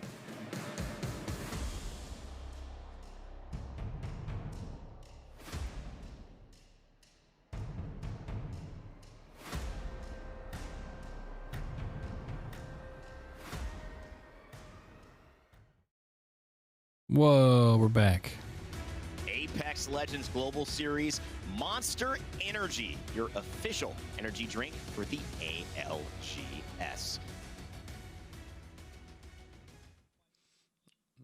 Welcome back, Apex fans, and if you're just joining us, what a time to join us. If you've been here for the entire evening, well, you know what's about to happen. We have one more game in front of us, what has been arguably one of the craziest days of Apex action we've seen in North America. Let me sum it up to you. TSM on World's Edge have looked superb. Go on, Blair. The leaderboards, 51 points. You'll be happy to know, first game of the day, Catalyst won. Catalyst won the game. This is a roll of the dice for so many teams. If you want to pull a rabbit out of the hat, now's the time to do it. Yeah, I think this is the closest North America's ever been in ever. I forget which team was that. 2 or 3 front runners that really take away, and then the rest of the pack are quite far behind. The newly signed team competing with one another. But this, as you say, anyone could be playing. Imagine having the name Sign Us Please, getting signed, and then the next time you play, winning with Catalyst. Like what a glow up. It's going to be difficult if TSM carry on their success with how they've been playing. Their rotations have been on point. Their fights have been incredible as well. TSM looking. All right, here we go. Game 6. Where is our circle gonna end? Pulling for a skyhook zone. In match number 6. Absolutely incredible day of action. Make some come on, skyhook. As well, wherever you're watching around the world, let's get hype in here. Let's get some excitement going for game number 6 because TSM have looked great. Give me Dome, no. Especially on World's Dome sucks. But as we keep saying, anything can happen in this final game. Will it be? I was gonna say, how's ESA splitting Lava City when Optic's not in the lobby right now? Will it be Team Liquid solidifying their place? It's a skyhook zone. I mean, it could pull south, but yes. Yes. We're going up to the northwest side of yes. A bit of a skyhook zone. Yeah, Cyanid's getting aggressive. BR Demons are getting challenged by Cloud9 this time, or maybe Reed's just over. My joke to you, yes. We had 3 climatizer zones last week. Now they may have to play as a 2 if they can't get the res. Skyhook zones are just so much fun to watch. From Cloud9, I didn't really catch it quick enough. I did think it was a scout, so maybe they were able to. No, they clean it up. Reed's is down, and the BR Demons, who have been so successful in their fights today, unfortunately lose one player straight away, and maybe it is a taste of their own medicine, perhaps. I was going to say, you feel like you can only get away with it for so long. You know, I mean, at some point, you're going to lose one of these situations, and C9 do get that first knock. However, Vayne and Aiden the Destroyer, the way that they've been playing so far today, it wouldn't surprise me to see them go get that map and try and take C9 down with them. But for now, it's about looting up. It's about getting a little bit more secure in the way that you want to play the game, as C9 are on the hunt for these final players. You can see Rocker, he's managed to find himself that scout. There's the answer to your question. He had the 2 to 4 on it as well, which is certainly going to make things interesting. And Zach is scanning. He is hunting. But I don't think he's getting the information you would Dome want. guy and jetpack chick. I just think that maybe they got a little bit too brave with their splits on their looting process there, and Cloud9 are perhaps just going to be waiting and hoping that the banner rescue team comes along, and Cloud9 are going to be sitting pretty, waiting for it to happen, because I think Cloud9 would like to get one over BR Demons after what happened in match number 4. We talk about ego challenges, we talk about revenge tour as well. That's very much on the line here for Cloud9. A part of me wants to go back and watch the SWAT team as they clean up the business that has been started from C9, but we'll have to leave that for now, as we will jump on. So it looks like it might even be a trial zone, which is even like further. You might think 13th place Skyhook. doesn't sound too great, but with how tight things are, Dan, and the fact that I think it was 34 points for second place. Yeah, it's gonna like, pull up to the buildings in the back left. Yeah, I think it's why BR Demons, as soon as they sense there might Oh be my a God. little ambush squad waiting for them, will probably just Yeah, so it's gonna pull like back where this serial's going down to these buildings, right out in the field. how close this top 10 is right now. That's what people are playing for. Because if it pulls there and you're not there, it kind of sucks. But it could pull back market. Could go train station. Up by Skyhook, likes of Team Liquid, the likes of Fury. Zone's been a little hard to predict. They're all there in the early stages. This could be a very slow game if we see all these teams find a place to play. Yeah, Skyhook zones go real slow. Wow, they're so much fun. Atlanta Premier just stole a spot away from someone as well. I think it wasn't last week. I think it was a week and a half ago.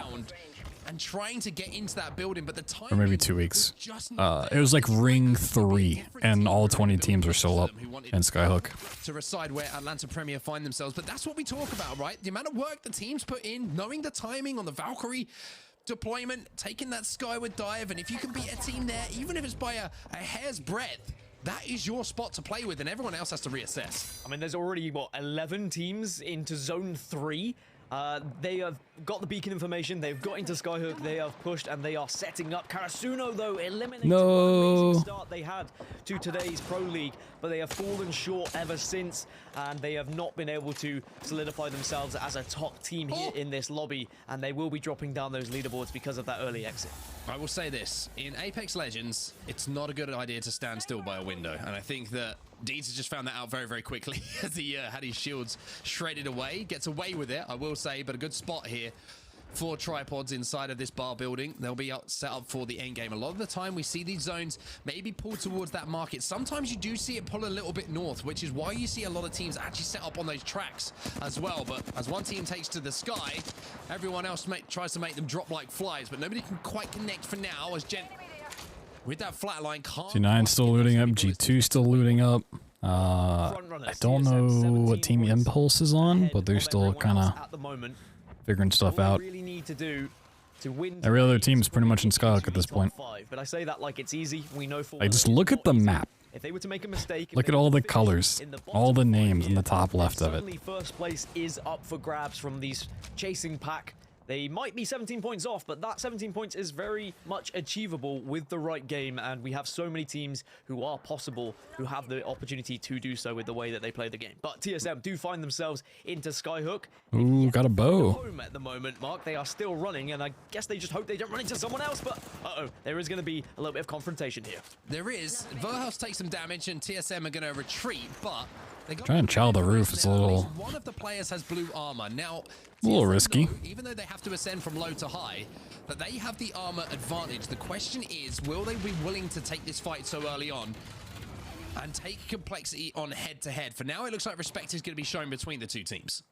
I think because of the position that TSM are in, they will not take this fight. They want to just play survival. They want to play with less risks going into match number 6, considering the lead they have.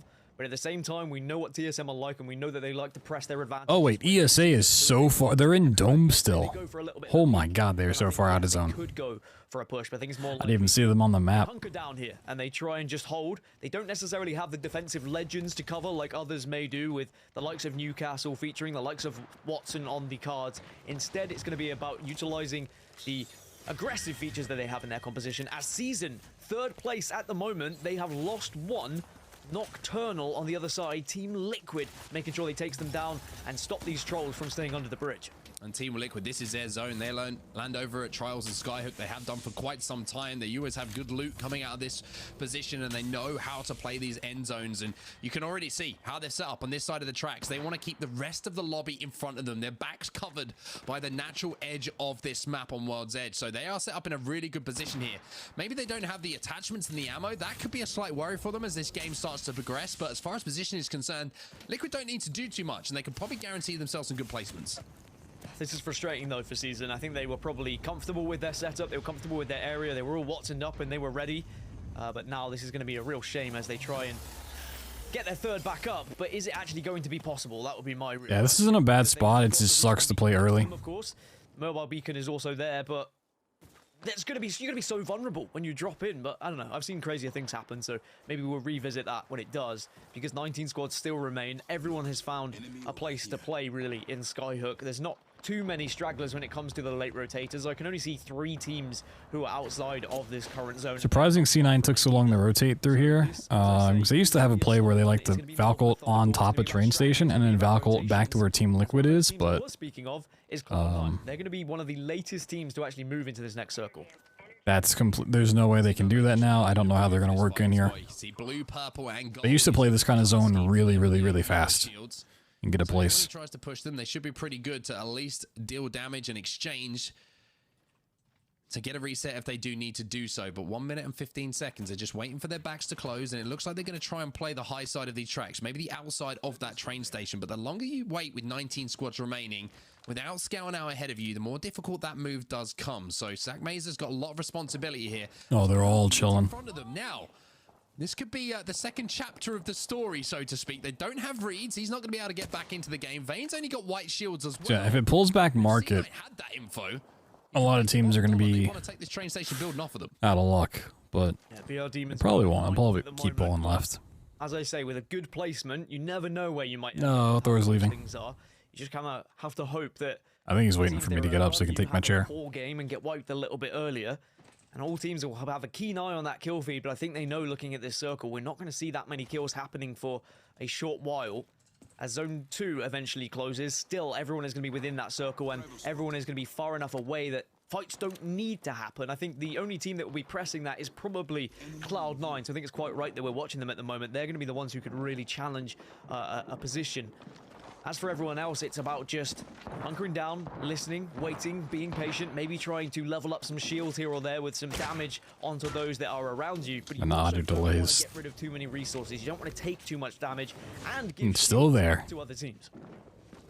On TSM, the worry for them is once again resources. They were a little bit healthier looking than they have been in previous games, of course, but already sharing around a few shield cells. But you can see that Reps has got plenty to work with. We've also got a lot of batteries, so it's just the chip damage that the cells are going to be used to repair those armors and make sure that they don't have to delve into the batteries, which of course you want to save for those late game battles. But TSM safe, and like you say, this is going to be a slow burn, ladies and gents. And here comes ESA. Sometimes takes a little bit of time to get going, but with the leaderboards looking the way they are, with the zone looking the way it is, and with the team stacking up in the way that they find themselves as well, this could be one of the most exciting end games that we've had in quite some time. I like when they use the third-person camera like this more, honestly. Couldn't even see them. They are the latest team. It's a lot easier to like follow what's happening. Arguably one of the worst spots to rotate teams because instead of just like cutting between but they should be able to valk up into the sky. It's whether G2 can random people shooting. While they're up there, they're going to try, and they're not going to connect. So Esports Arena will be okay for now, but where do they play? So many of these buildings have been taken. So okay, yeah, it's like hard pulling top left. You can see that's free. It may not be a game-winning spot for you right now, but just something you can survive from. We'll be safe in this zone, but not the next. It looks like G2 want to try and force this. You see the Design Force pop the ulti as well. He'll be in Beast of the Hunt, but that's going to run out again, and for not the first time, not getting a lot of value out of that ultimate this time around. Maybe using it to just get those scans back a little bit quicker. Now he's going to get the information of where ESA do find themselves. I mean, if they take this fight, they are not going to get third-partied. Aggressive. Designful popping that ultimate as well is going to get him closer and closer to be able to fight again, get those scans down. Also that movement, but there is the knock. as Phonyhead combines with a teammate to take down Chaotic, the newest member of G2, having a bit of a rough one. And maybe Esports Arena are going to try and press on this now as well, as they see that knock happening in front of them. Oh, we're going to see more damage done. The Bangalore ult comes from elsewhere, as Esports Arena might have to push back because of it. But again, Phonyhead with so much damage from this. Well, they actually didn't get the res off. I thought they snuck it out. Chaotic, so now G2 have to retreat. They wanted to. NRG's in a really good spot. Sometimes you just got to control the Dark Zero's in a decent spot. Team Liquid not too far off.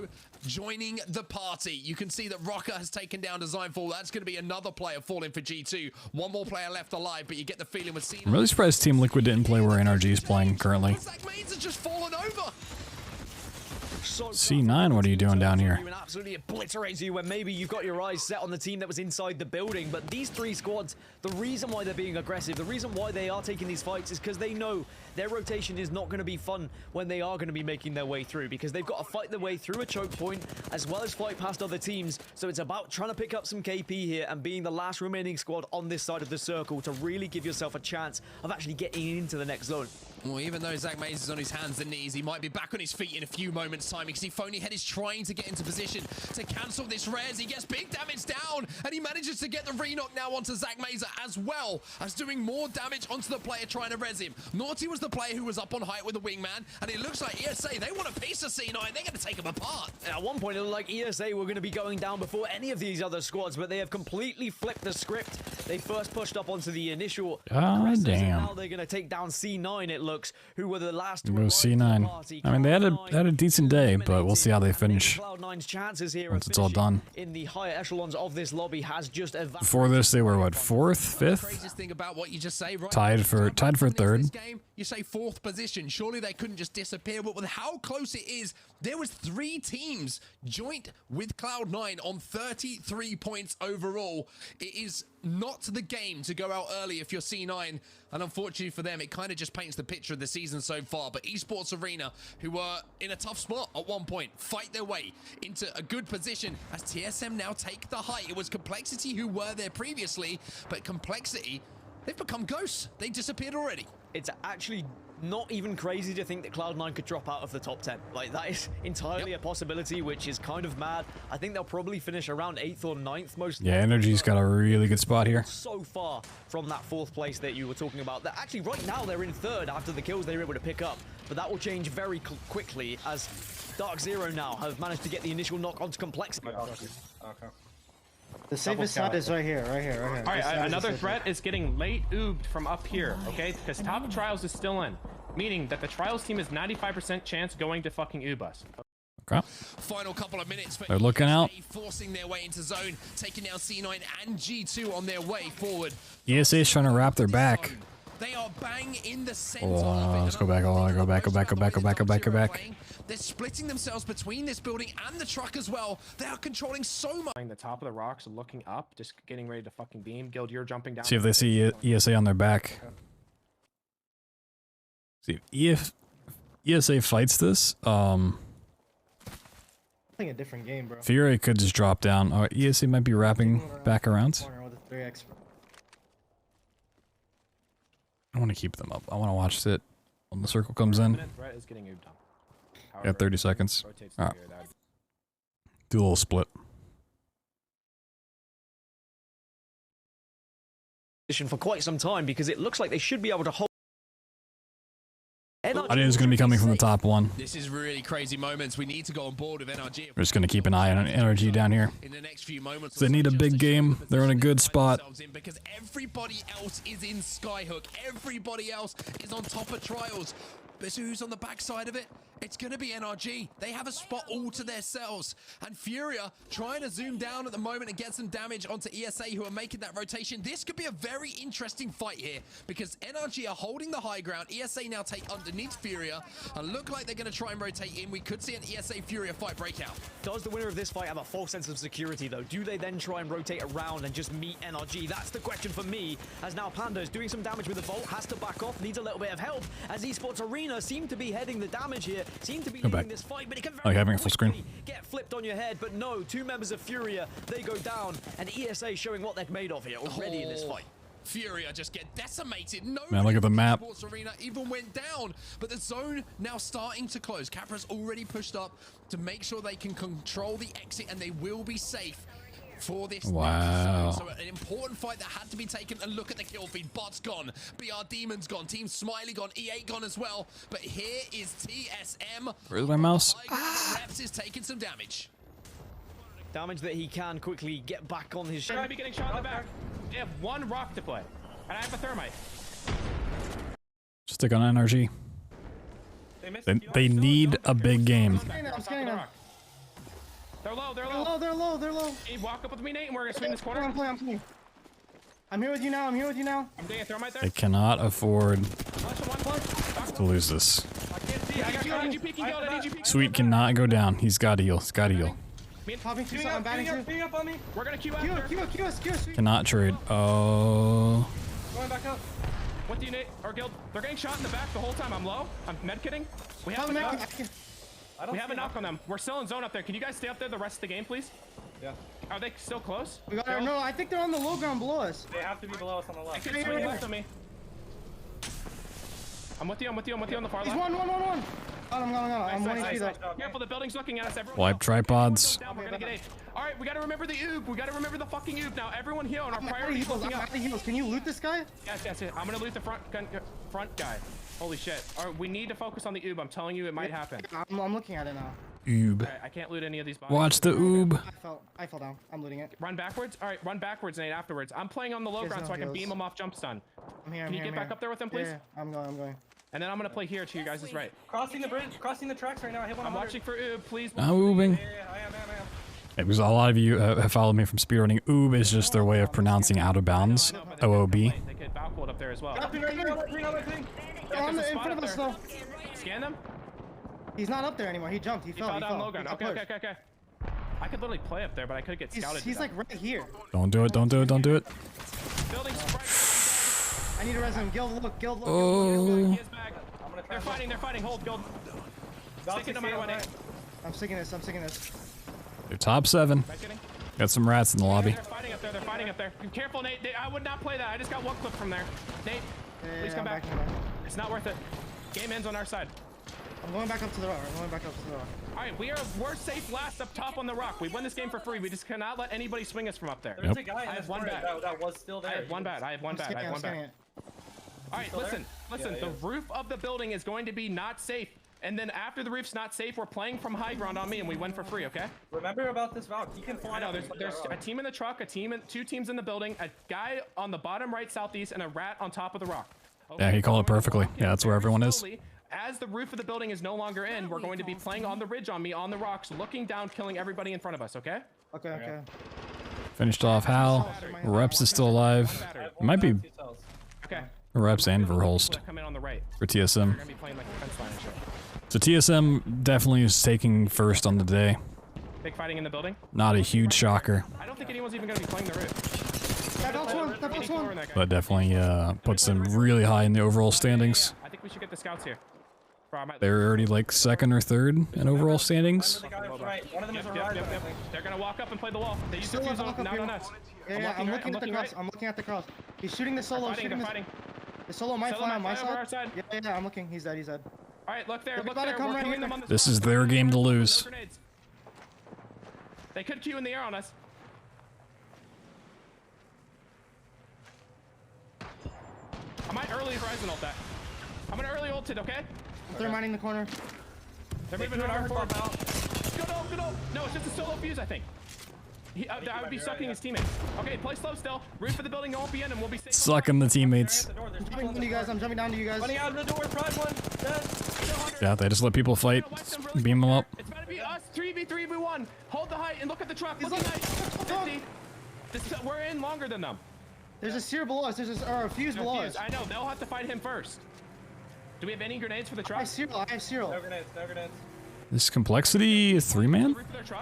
No, it's duo. It's duo.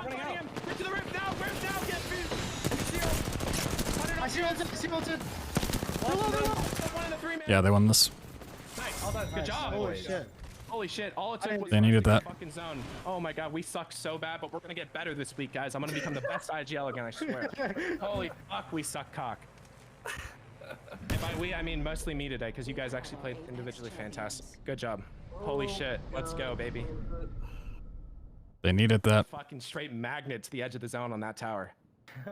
Imagine They didn't get a lot of kills, but they got placement, which should put them in at least top 5. Complexity were all up there, and judging by what we saw, I would imagine it's going to be season with Yeah, TSM wins, no shocker there. for so long. Season, Esports, Arena, Complexity, MPS. You know, a lot of people snuck up. NRG sneaks in the 6th place, not bad. Team Liquid 7th, Cloud9 at 8, Dark Zero 9, Tripods 10th. G2 in 20th. Fury in 17th. Atlanta Premier 16th. Okay. I think they miss out on second place by around 12 points. This usually takes a while to update the overall scores, which it's not going to be balanced. Oh, it did just update. Yeah, because some of these teams haven't played their 3rd day yet, and they'll play next week. TSM, yeah, first in overall standings. The Guard was first before this day. They don't play today, so I will see how they do come next Sunday. They could retake that spot for sure. Actually, the only team. That's crazy. Everyone else in top 9 has played all 3 of their days. The Guard hasn't. That's crazy. NRG sitting in 11th. Once again, they'll probably drop as some of these other teams boost up. Cloud9 14th. G2's 18th. I've seen in quite some time. I did not expect coming into today. Ooh, Rack Attack's this low? Where did they finish today? Oh, they were 19th, yeah. They've played their 3 days and they're at the bottom. That is not good. Sentinels down here as well. For what NRG did in that final game. They left it late, is all I'll say. They left it I mean, FaZe is down low, but could bounce back. I think they were like 14th before today, so we'll see. They knew it was going to be moving to that. Interesting stuff. To move that early as well. We saw a lot of teams punished. Here's our schedule. We're probably going to do watch parties for all of these, unless something comes up. So the next time will be next Sunday at the same time, 5 p.m. Eastern. It'll be Group A versus C, which is half of the lobby from today, and then the other teams that didn't play today. So we'll be able to hop back on with Fuse. We got Optic Gaming, Sentinels. We'll see how they do. They just dropped their 3rd player, Lou. We'll see who they get to fill at that spot. SSG, the Guard, who's #1 overall. You have to give a lot of credit to the way that should be an interesting time. Imperial How, excuse me. Then we kind of do this like Thursday, Sunday dance and see how it goes. The land that was in front of him to carve the way for him to get into that top 3 placement. C9 though, we talk about the brilliance of NRG, so just managing somehow to pull a rabbit out of the hat in that game number 6. But for C9, it was almost the opposite story. It seemed like there were kills guaranteed in front of them for a rotation to be gained.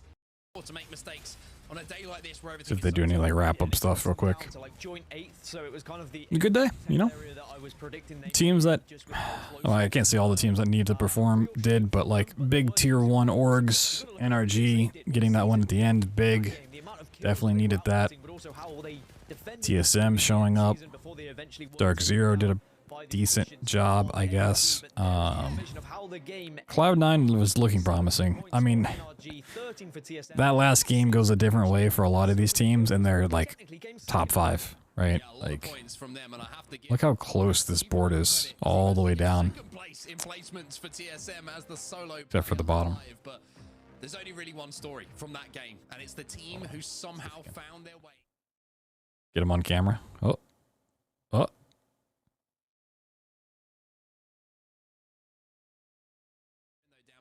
As soon as the opportunity presented itself for teams to push, it took one team. I think he's still waiting for my chair. That they held, but everybody else just Dark Zero just couldn't do anything.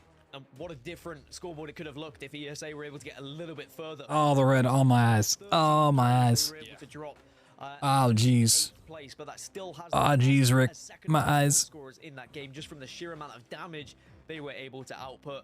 But for me, Esports Arena, Season, NRG, real standouts of that game, and of course TSM ratting it out at the end to ensure they got those points. They had to My eyes. there was never going to be that many kills for them, but that doesn't matter because they had almost wrapped things up in game number 5. Well, as you see, the placements 11th through to 20th in that game, C9, G2, Furia, and of course Team Liquid in that bottom half means that this is how things look after NA is done on match day 4. Groups A versus B, TSM on top with 64 points overall. Season in second, Esports Arena with that big game. The points mean everything, the kills mean everything, coming third. But NRG, Dan, jump up from nowhere to 6th place. Yeah, Energy was what, 17th before that game or something like that? So much change there from the kind of top 10 and a few from the bottom 10 that were able to move up substantially as well, especially NRG, of course, with their performance. MPS hold down that top 5 spot. Congratulations to them. They've had a great day of action as well. I mean, Tripod's getting 10th. Big. Happy for them. Arena, by the way, put themselves up into top 3. Sure, with a better placement, they could have probably finished second, but I think Were they in the overall standings? I just looked at it, but 13th after 3 days. Not bad. Some talent. Anyway, let's look at the standings overall for North America. After day 4 is done and dusted, it's TSM on top. Team Liquid in behind them on 49 points. But my word, Dan, TSM have created distance at the top, but look how close the rest of that is. Yeah, that is, again, just astonishing with how close North America is right now, considering it's a region that we usually say is relatively top-heavy sometimes. This is really showing that everyone is going to be putting up a fight, and anyone on their given day could pull up out of nowhere and really disrupt things, and I don't think this is going to be all wrapped up. So I can get him on this camera.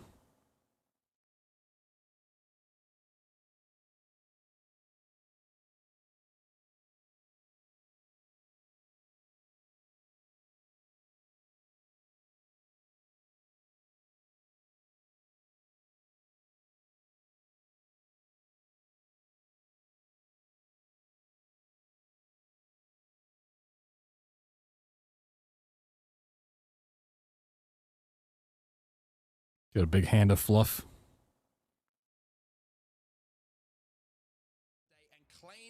The top from season. Sheesh. Yeah, and I think a lot of those actually came from that final game from both Klein and Phonyhead. They were destroying the lobby, and I'll be honest, I think TSM maybe would have taken kill leaders if they had played that game a little bit more aggressively, but they had no reason to. There was no rhyme or reason to play that way. It was all about surviving, so they sit pretty in 3rd and 4th place, which is very impressive considering what a quiet game it was for TSM in the end. I think Verholst and Howell went down with very little kills because they just got into the final circle and then allowed reps to rat it out. In the Yeah, I love those shout out to those who were able to creep into skyhook zones. as well, making an That was more of a trial zone, like going that far northwest. I still like those, but I prefer when it pulls like train station or market, a little bit more to the east of that. When endgames ends like more near the buildings instead of out kind of in the open. Towards MVP, so let's talk about that. Our Monster MVP segment starts right. Whoa, sponsored. All right then, Dan, who you got? Let's go. Let's get into this hot today. No messing around. Who is your Monster MVP for today? Mine is going to be Klein from Season. I was deliberating. Wow, the kill leader on the day is your MVP pick? Wow. Bold prediction. Or not even prediction. Bold take. The most kills, and in that last game, such an impressive display from the entirety of Season. And just what Klein was able to do on the Watson as well. I feel like you have a lot of responsibility as a Watson in the way you play. You have to be a little bit more passive because you are going to have the responsibility to get those fences down, to get the generator down, to make sure you are there. Is the other pick going to be like Hal? To be able to put down all the damage when you are holding is going to be yeah. I want to hear his take on his respect for controller players. It was elsewhere. It was the games before where Klein was Controllers and aim assist is a hugely debated topic. Season roster. And it like only grows as time goes on. More people are switching to controller. Second place, considering what could have happened had they gone down earlier in that game.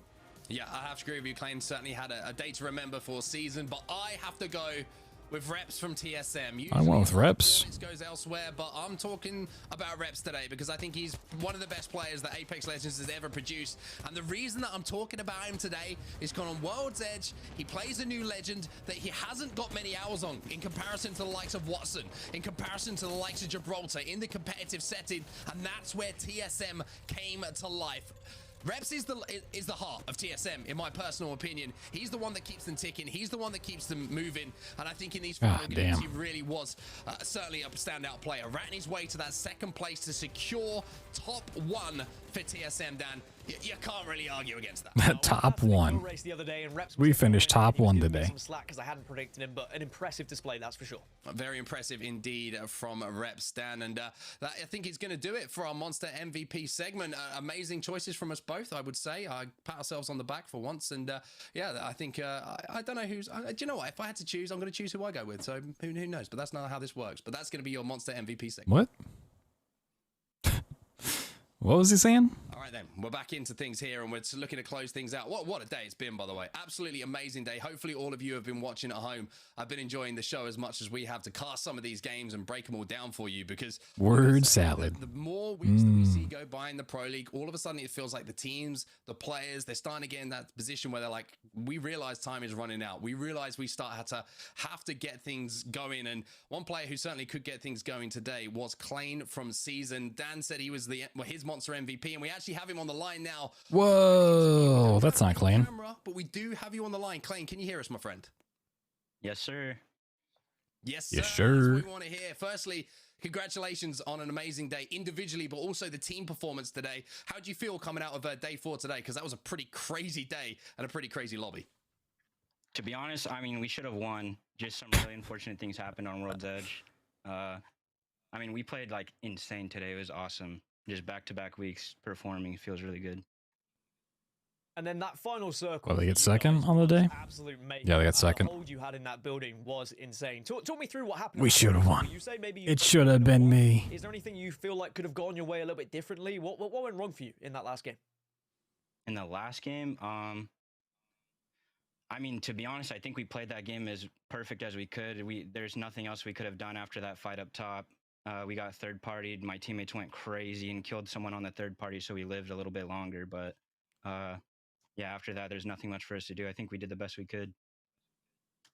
I'd have to agree with that. That was one of the wildest holds that I've seen in quite some time. Complexity certainly learned that you are not free kills, even if they are third party for sure. But I want to talk to you a little bit about the day overall, because, you know, going through the games today, you kept probably keeping your eyes on that leaderboard. You realize how close it was. Going into game 6, what was the game plan for you? Because you seem to just find a way to get to that end zone. And it's quite a rough end zone to get to sometimes with your landing spot. So talk me through what the talk was before that game 6 even kicked off. Pretty much just, we knew everything was close. We needed to just not have a 0-point game. We needed to do the best we could. We went into that game though, saying, we're just going to win the whole thing. We're just going to do it. We got it. And I mean, I took a really risky call. We flew into the middle of the zone in such a terrible spot, but made it work, and it ended up paying off really well. Oh, it's always upset tough when Thor. you get final circles like that, but as you said, you guys held your own in every way. I pet him a little too much. I want to pick your brain a little bit. When we look across legend selection and we look across compositions for today, we had 13 different legends featuring on World's Edge there. Did it make it tougher to play some of the final circles, knowing that certain legends were going to pop up, like Catalyst, for example, What appearing are now? you doing? Ball sticks all over the place. Fuse was then chosen by TSM. Where's like bridging himself across my desk and my chair? Yeah, I mean, that's one reason why we're playing Watson. I feel like Watson does really great against most of those characters that you just named. Catalyst don't know too much about her yet. She's definitely a little weird, could be scary. I don't know. I don't think they have like full potential on Catalyst yet.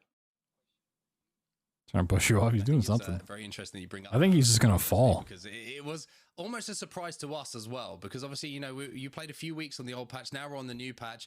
You know, what was your genuine reaction when you saw for the first time? I don't think it'll be on camera if I go to back up this one. Maybe. No, just off. Why are they playing that? Like, what is going on? Because that must throw you off so much, right? I mean, the first game, I don't know if you I remember. mean, I think he does want my chair. He's been trying to sleep in it lately. We were top 3. Soon enough, though, I'll have a new chair and he can have this one. But then he'll want that one and not this one, you know. And then all all of a sudden a full 3-man comes behind a Catalyst wall. We had no clue, and we just die. Do you think that we're going to start to see a few more catalysts appear? Or do you See your walls on low? Yeah, you usually don't get to see the room with the bright light. I really think Catalyst. I just woke up before this and I didn't feel like having the lights off. Dropping one of the scanning legends right Gotta have now, them on for a little bit. I think, but Catalyst Watson seems like could be great. Well, Klein, firstly, congratulations again on an amazing performance. We're going to let you go and celebrate with the team. And also, plan ahead, because you've got a few more weeks of action. Obviously, you've got a lot more work to do. But for the performance today, congratulations, my friend. Amazing stuff. Woo! Yes, sir. Thank you so much, guys. Yes, sir. Thank you very much. That's Klein from Season. Another great day of action down. Real well. Yeah, you can see the Big Daddy, Cacodemon, Nessie. Second to actually catch our breath, because I feel like we've been going at 1,000 miles an hour for the last bunch of other stuff too that are in front of us. I mean, let's talk about some of your highlights from today, because it's been a crazy day, a crazy day.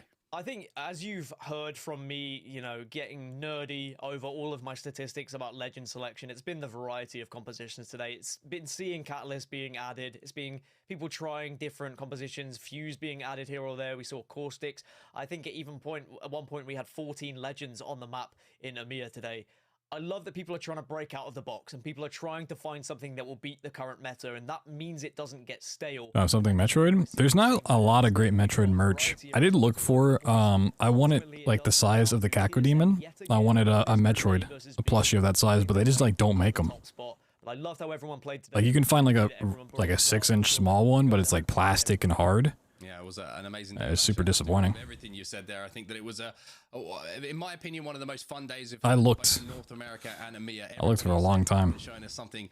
I even went on like Etsy and like places to get it custom made, but whatever it's going to be, something is different, and that was what makes Apex Legends so exciting indeed. But Dan, I've got to say, thank you, buddy. It's been an absolute pleasure to cast alongside you. It's been a lot of fun, as it always is. But it's unfortunately for everybody today, the end of day 4. That is no.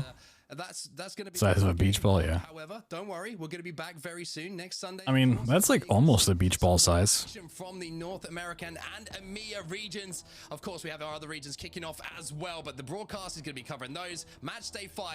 Yeah, so the next watch party we'll do is this time next Sunday, 1 week from today, 5 p.m. Eastern. I guess like 8:30ish. We'll feature groups. Is it B versus C? No, A versus C. So half the teams that played today versus the teams that didn't play today.